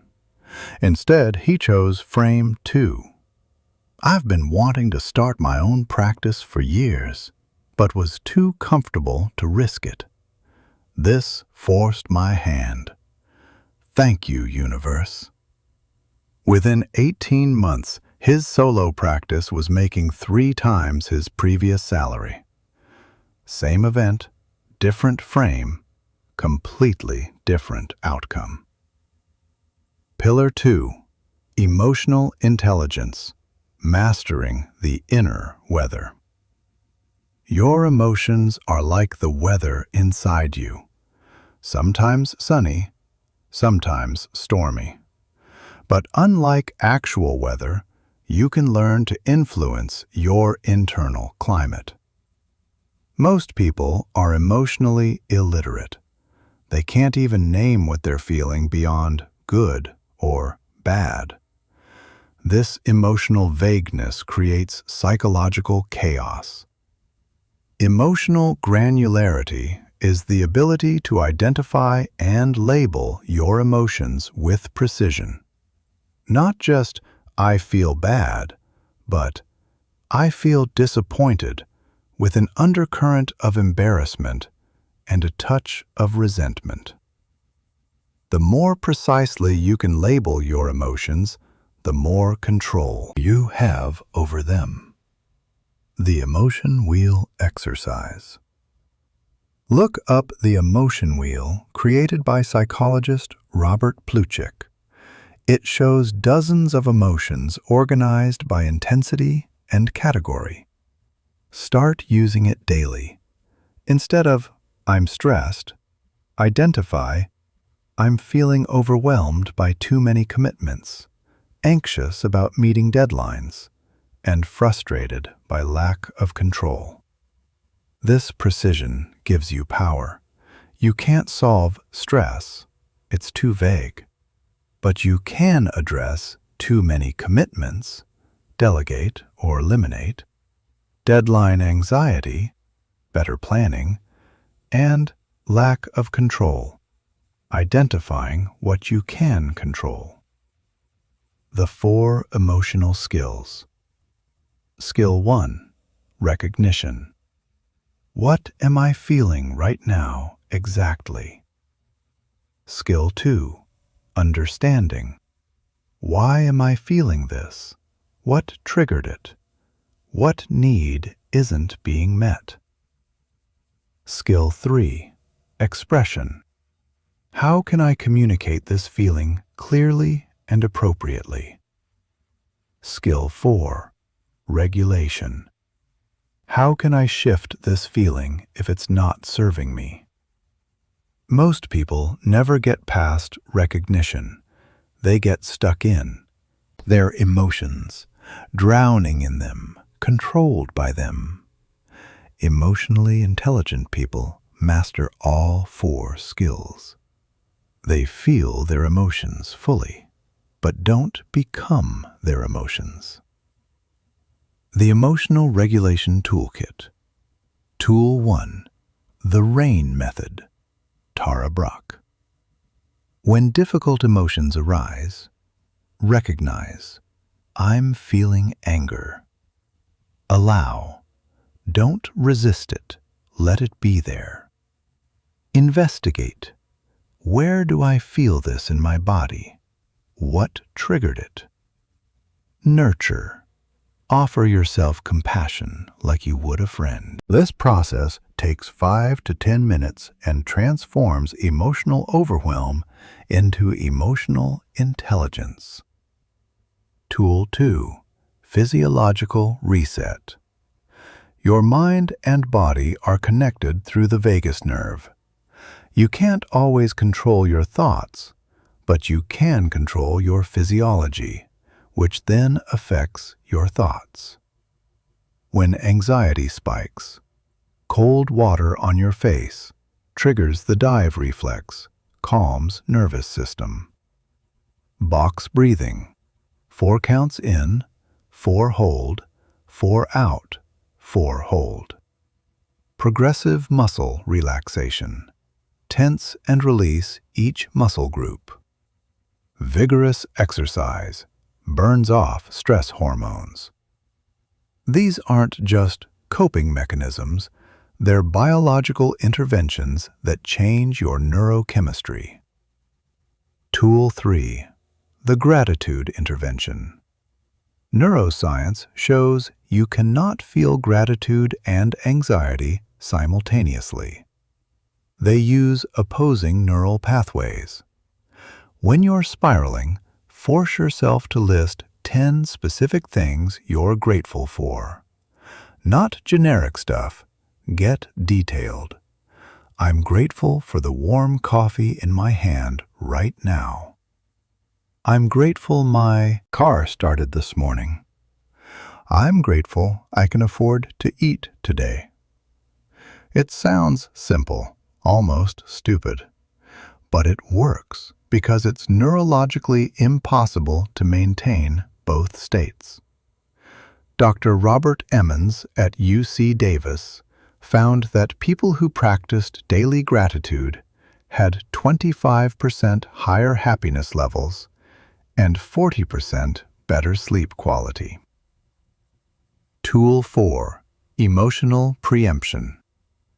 Don't wait for emotions to ambush you. Prevent them strategically. If you know Monday mornings drain you, plan something enjoyable Sunday night to look forward to. If you know certain people trigger you, mentally rehearse how you'll respond before seeing them.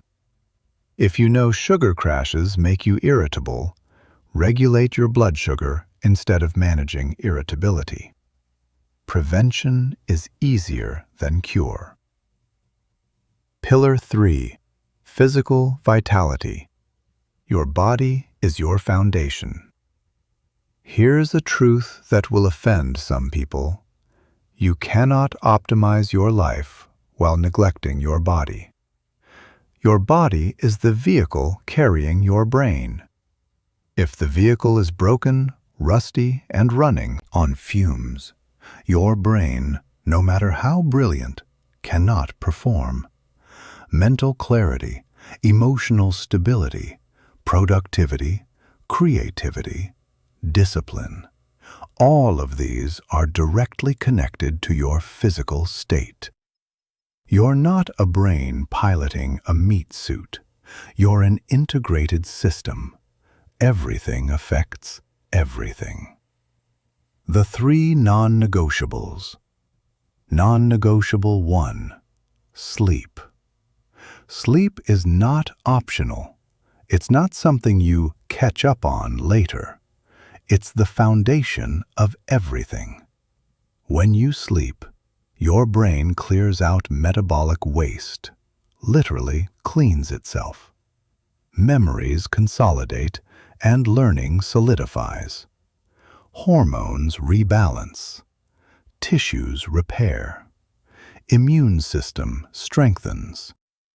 Chronic sleep deprivation, less than 7 hours for most people, causes 60% increase in accident risk, 300% increase in cold susceptibility, decreased insulin sensitivity, pre-diabetic state, impaired decision-making, equivalent to being legally drunk, reduced emotional regulation. Dr. Matthew Walker, sleep researcher at UC Berkeley, says, "The shorter your sleep, the shorter your life." Your sleep protocol. Same bedtime and wake time every day, even weekends. Room temperature 65 to 68 degrees Fahrenheit. Pitch black darkness. Blackout curtains or sleep mask. No screens 60 minutes before bed. No caffeine after 2 p.m. No alcohol before bed. It fragments sleep architecture. Magnesium supplement 1 hour before bed. Helps relaxation. But I don't have time to sleep 7 to 8 hours. You don't have time not to. Every hour of sleep you lose costs you 2 to 3 hours of productive capacity the next day. Non-negotiable 2. Movement. Your body was designed for movement. Your ancestors walked 5 to 10 miles daily, climbed, lifted, ran, fought. You sit 10 to 12 hours per day. This mismatch is killing you. Sitting is not neutral.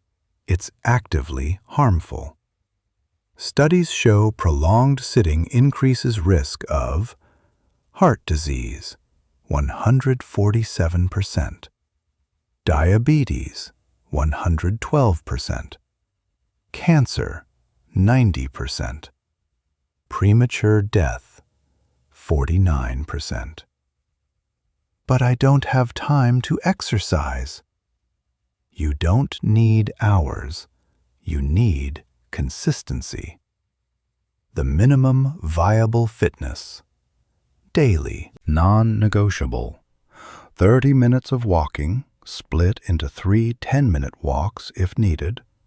5 minutes of stretching or mobility work 3 times. Per week, 30 minutes of resistance training, body weight, bands, or weights. Focus on compound movements, squats, push-ups, rows, planks. 2 times per week. 20 minutes of elevated heart rate, running, cycling, swimming, HIIT. That's it.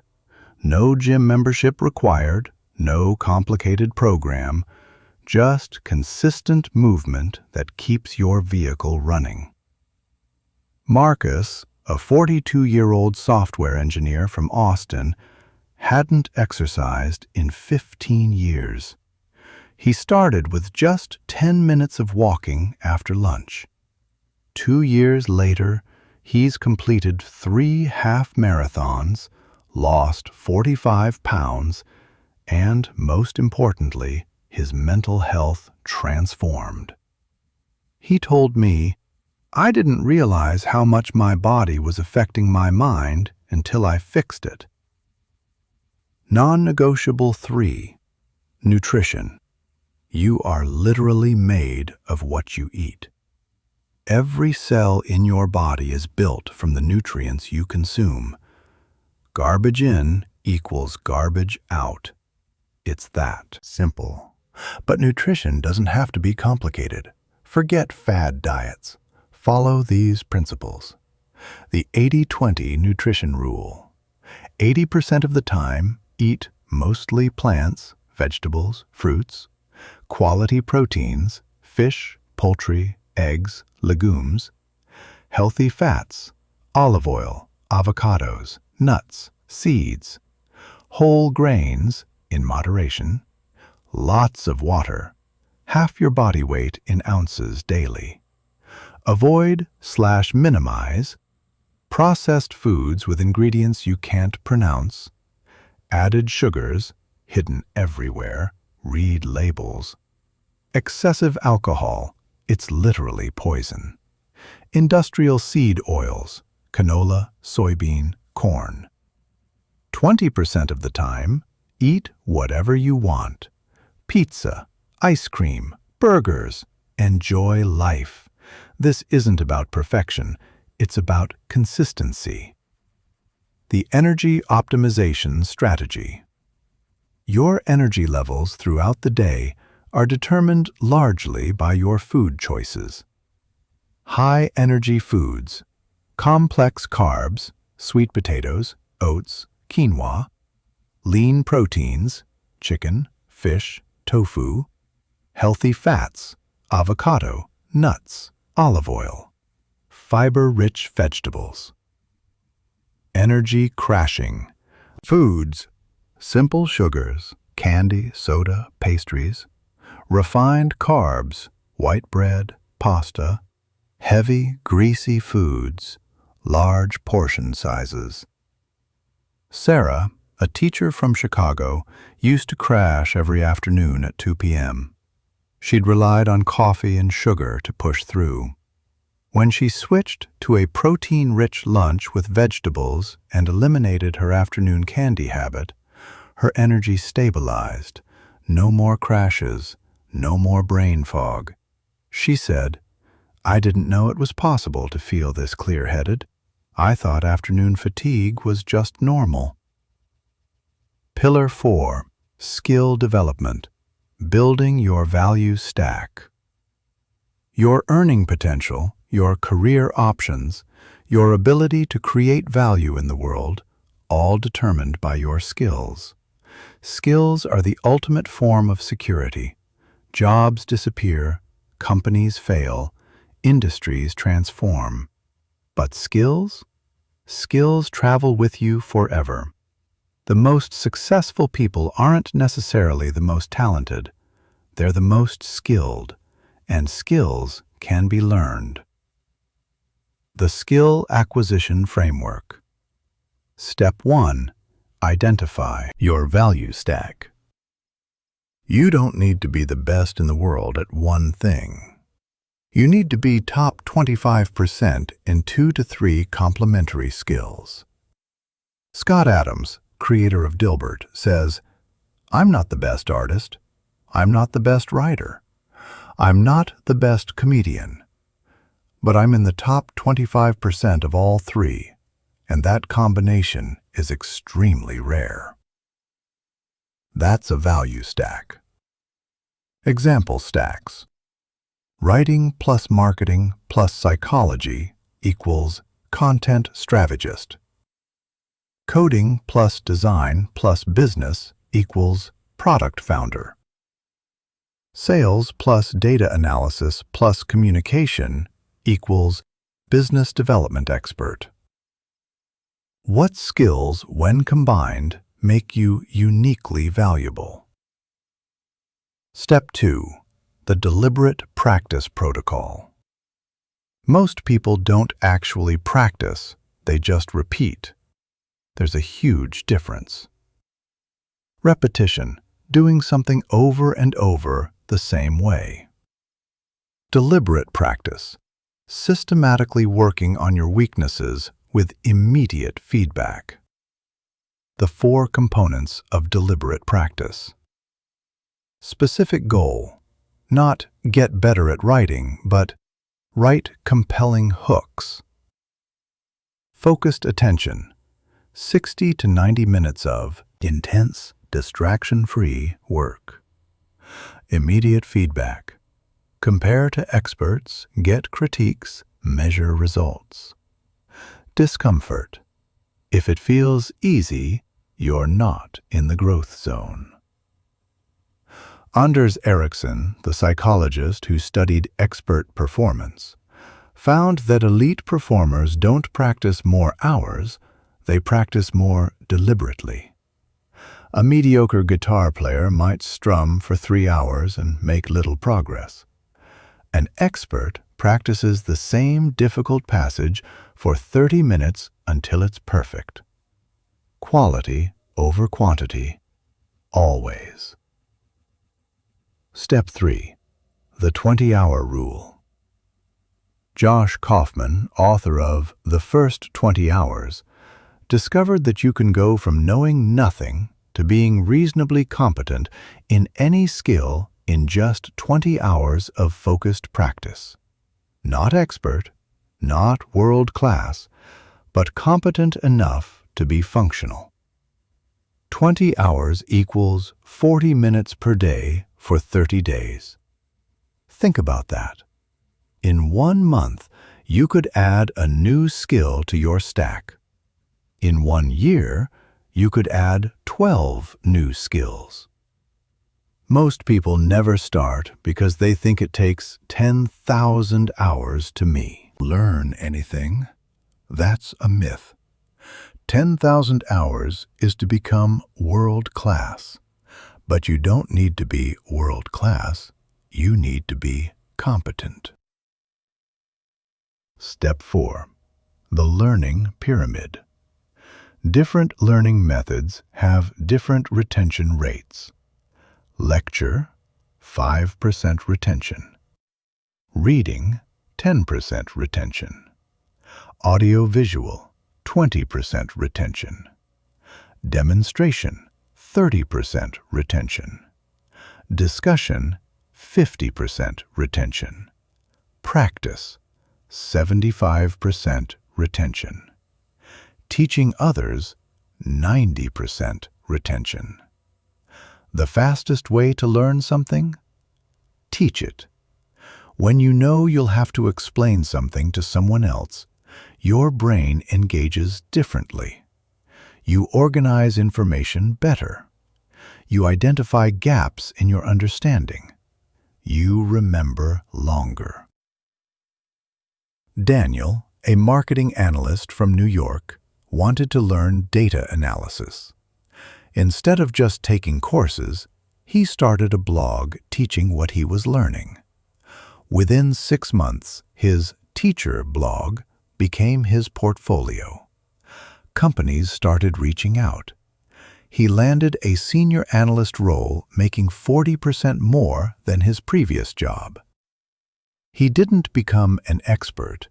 He just learned in public and demonstrated competence. Pillar 5. Environmental design. Your surroundings shape you. You are not separate from your environment. You are deeply shaped by it, far more than you realize. The people around you, the content you consume, the places you spend time, the objects in your home, all of it programs you subconsciously. Jim Rohn famously said, "You are the average of the 5 people you spend the most time with." But it's deeper than that. You're also the average of the content you consume, the places you inhabit, the conversations you engage in, the activities you participate in. Want to change yourself? Change your environment first. The social environment audit. List the 10 people you spend the most time with, in person or digitally. For each person, ask, do they inspire me or drain me? Are they growing or stagnant? Do they support my goals or undermine them? Do I feel better or worse after spending time with them? Be brutally honest. This isn't about judging others. It's about protecting your energy and future. The 4 types of people. Type 1. Elevators. They lift you up. They challenge you to grow. They celebrate your wins. They offer constructive feedback. They're growing themselves. Strategy. Spend more time with these people. Actively cultivate these relationships. Type 2. Neutral. They're pleasant but don't really move your life forward or backward. Co-workers. Casual acquaintances. Strategy. Maintain cordial relationships but don't invest deeply. Type 3. Anchors. They mean well, but they're stuck. They're not growing. They might even subtly discourage your growth, often out of their own insecurity. Strategy: limit time. Create boundaries. Don't let their stagnation become your ceiling. Type 4. Toxic. They actively drain you. Drama, negativity, criticism, manipulation. They take and never give. Strategy: cut them out completely, even if they're family. Your mental health is not negotiable. This sounds harsh, but they're my friend. But they're family. Here's the truth. You can love people from a distance. You can wish them well without being pulled into their chaos. Your life is too short and too precious to spend it around people who drain you. The physical environment redesign. Your physical space affects your mental state. A cluttered space creates a cluttered mind. A beautiful space elevates your mood. The 4 zones. Zone 1, the creation zone, where you do your most important work. This space should be free of distractions, well lit, natural light if possible, organized and clean, inspiring, art, quotes, vision board, separate from relaxation spaces. Zone 2, the recharge zone, your bedroom. This should be cool and dark, comfortable and inviting, free of screens and work materials, associated only with sleep and rest. Zone 3, the movement zone, where you exercise, even if it's just a yoga mat in the corner. Having a designated space makes it easier to maintain the habit. Zone 4, the social zone, where you connect with others. Kitchen, living room, make it warm and welcoming. The 1 in, 1 out rule. For every new item you bring into your space, remove 1 old item. This prevents accumulation and forces you to be intentional about what you own. Minimalism isn't about owning nothing. It's about only owning things that serve you. The digital environment. Your digital environment is just as important as your physical one. The folder system. Organize your computer with clear folders. If you can't find something in 30 seconds, your system is broken. The Inbox Zero protocol. Your email inbox should be empty or near empty at the end of every day. Use folders, filters, and the delete button liberally. The app purge. Delete every app that doesn't actively serve your goals. Your phone should be a tool, not a toy. The feed curation. Unfollow everyone on social media who doesn't inspire, educate, or bring genuine joy. Your feed should be a carefully curated source of value, not a random stream of noise. Integration, the synergy effect. Here's where the magic happens. When you strengthen all 5 pillars simultaneously, they amplify each other. Better sleep, better mental clarity, better emotional regulation, better decision-making, better skill development, better nutrition, better energy, better workouts, better body composition, better confidence, better environment, better influences, better habits, better outcomes, better life. This is the synergy effect. 1 plus 1 plus 1 plus 1 plus 1 doesn't equal 5. It equals 50. Each pillar supports and strengthens the others. When they're all aligned, transformation becomes inevitable. But when even one pillar is weak, it drags down the others. This is why you can't just focus on one area. You need to work on all 5 simultaneously, not perfectly, but consistently. The monthly pillar check-in.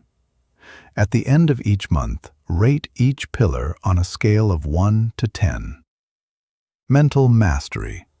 How well are you managing your thoughts? Emotional intelligence. How well are you regulating your emotions? Physical vitality. How's your sleep, movement, and nutrition? Skill development. What new skills have you developed? Environmental design. How supportive is your environment? The goal isn't to score 10 out of 10 on everything immediately. The goal is to improve each pillar by just 10% each month. 10% monthly improvement compounds into extraordinary transformation over a year. The commitment, taking action now. We've covered a lot of ground. You now have the knowledge, the frameworks, the systems, and the tools to completely rebuild yourself from the ground up. But knowledge without action is just entertainment. You can read every self-help book ever written. You can watch every motivational video on YouTube. You can attend every seminar and workshop. But if you don't actually do something, nothing changes. The graveyard is full of potential. Don't let yours die with you. This final chapter is about one thing: getting you to actually start. Right now. Today. Not tomorrow, not next Monday, not after the holidays. Now. Because here's the brutal truth. Most people who read this will nod along, feel inspired for a few hours, maybe even a few days, and then nothing. They'll go back to their old patterns, their old life, their old self. Don't be most people. The decisive moment. Right now, you're standing at a fork in the road. 2 paths stretch out before you. Path 1, the path of comfort. You close this book. You feel good about the insights you gained. You tell yourself, that was interesting. I should really implement some of that. But you don't. Not really. Maybe you try for a few days, but soon the pull of your old life becomes too strong. Your old habits whisper, "Come back. This is who you are. This is easier." And you listen. 6 months from now, you're in the exact same place you are today. Maybe worse, because now you have the added weight of knowing you could have changed, but didn't. A year from now, you look back with regret. I wish I had actually done something when I had the chance. Path 2, the path of transformation. You close this book and immediately take action. Not perfect action, just action. You start small. You choose one pillar to focus on this week. You implement one system. You make one change. It's uncomfortable. Your brain resists. but you push through because you've decided that discomfort in the service of growth is better than comfort in the service of stagnation. 6 months from now, you're unrecognizable. Your mornings are disciplined. Your mind is clear. Your body is stronger. Your skills are sharper. A year from now, people ask you, "What happened to you?" You're like a completely different person. And you smile because you know the secret. You rebuilt yourself from zero. Which path will you choose? The 72-hour rule. Psychologist Dr. Steve Maraboli discovered something fascinating. If you don't take action on a new idea or commitment within 72 hours, the probability you'll ever act on it drops to less than 1%. Think about that. You have a 72-hour window. After that, your brain files this information away as interesting but not urgent, and you'll never touch it again. You have 72 hours from finishing this book to prove you're serious. Not to prove it to me, to prove it to yourself. The first action protocol. Here's exactly what you're going to do in the next 72 hours. Hour 1 to 2. The decision session. Right now, literally right now, grab a notebook and pen, not your phone, not a tablet, physical pen and paper. Write these sentences and fill in the blanks. The person I'm committed to becoming is. The biggest obstacle between current me and future me is. The one pillar I'm starting with is.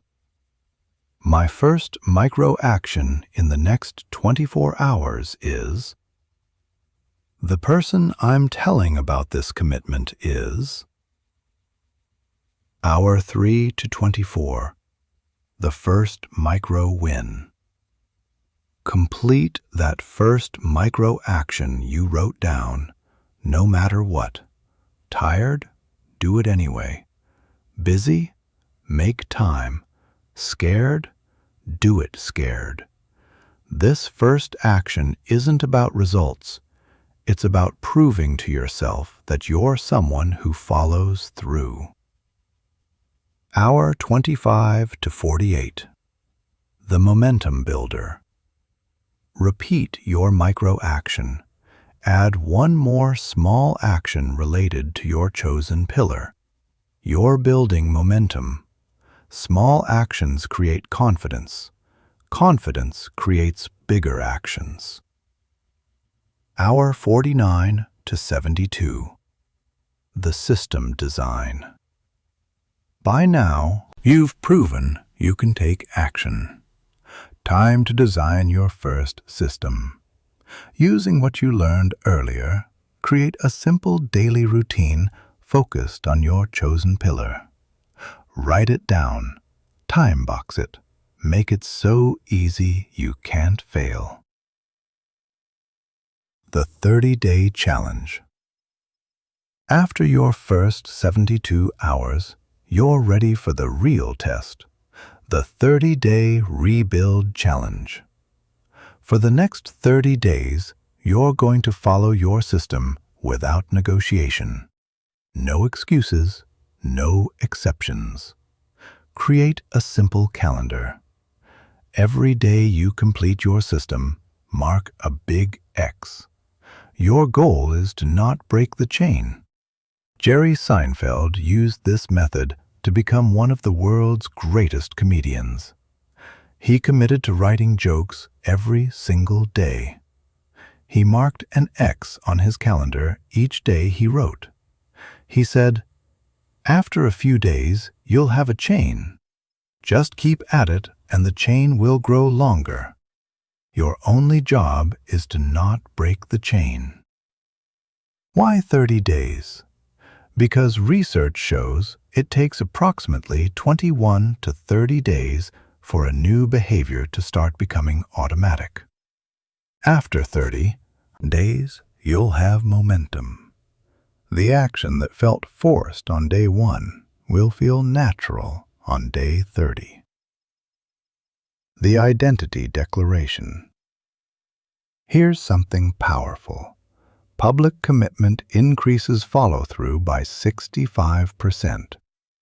So make a public declaration, not to the whole world, just to a few key people who matter.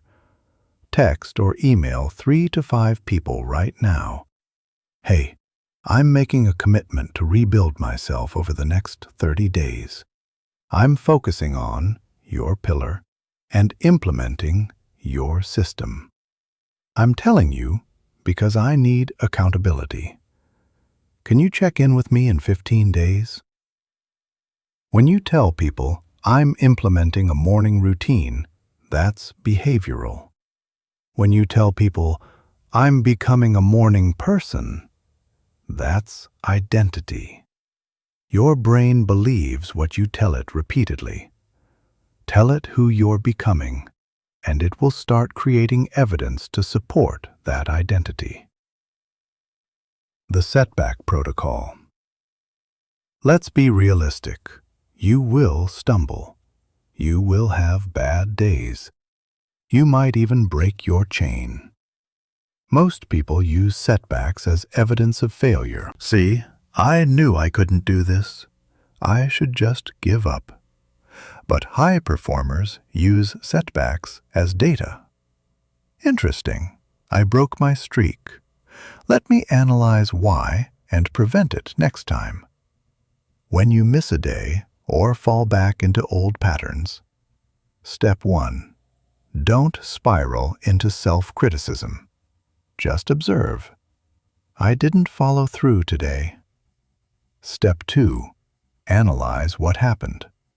External circumstances or internal resistance. Step 3. Extract the lesson. What system needs adjustment? Step 4. Recommit immediately. Do a micro version of your action right now. Missed your morning workout? Do 10 push-ups right now. Skipped your reading? Read 1 page right now. The faster you get back on track, the less damage is done. 1 missed day is nothing. 2 days creates doubt. 3 days breaks momentum. So bounce back fast. The Transformation Timeline. Here's what your transformation actually looks like. Days 1 to 7. Everything is exciting. You're motivated. This is easy. Days 8 to 14. The novelty wears off. It gets harder.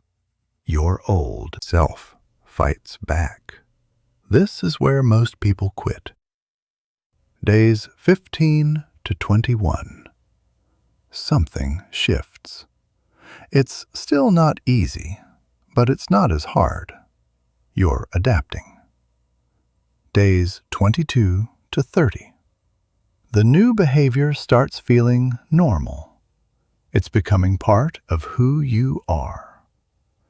Days 31 to 60. Now you're rolling. You're seeing results. Confidence is building. Days 61 to 90. This isn't something you do anymore. It's who you are. Beyond 90. Days. You look in the mirror and don't recognize the old version of yourself. But you have to get through those first 14 days.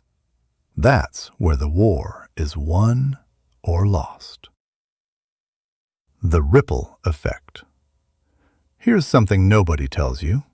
Your transformation doesn't just change you, it changes everyone around you. When you start waking up early, your partner notices. When you stop complaining, your coworkers notice. When you trade TV for reading, your kids notice. Some will be inspired. They'll ask what you're doing differently. But some won't like it. Your growth will make them uncomfortable because it highlights their stagnation. You're going to lose some people on this journey. Let them go. The people who truly love you will support your growth. And as you rise, you'll attract a whole new caliber of people. People who are also building, growing, and inspiring. The long game. Let's zoom out. It's 5 years from today. Scenario 1.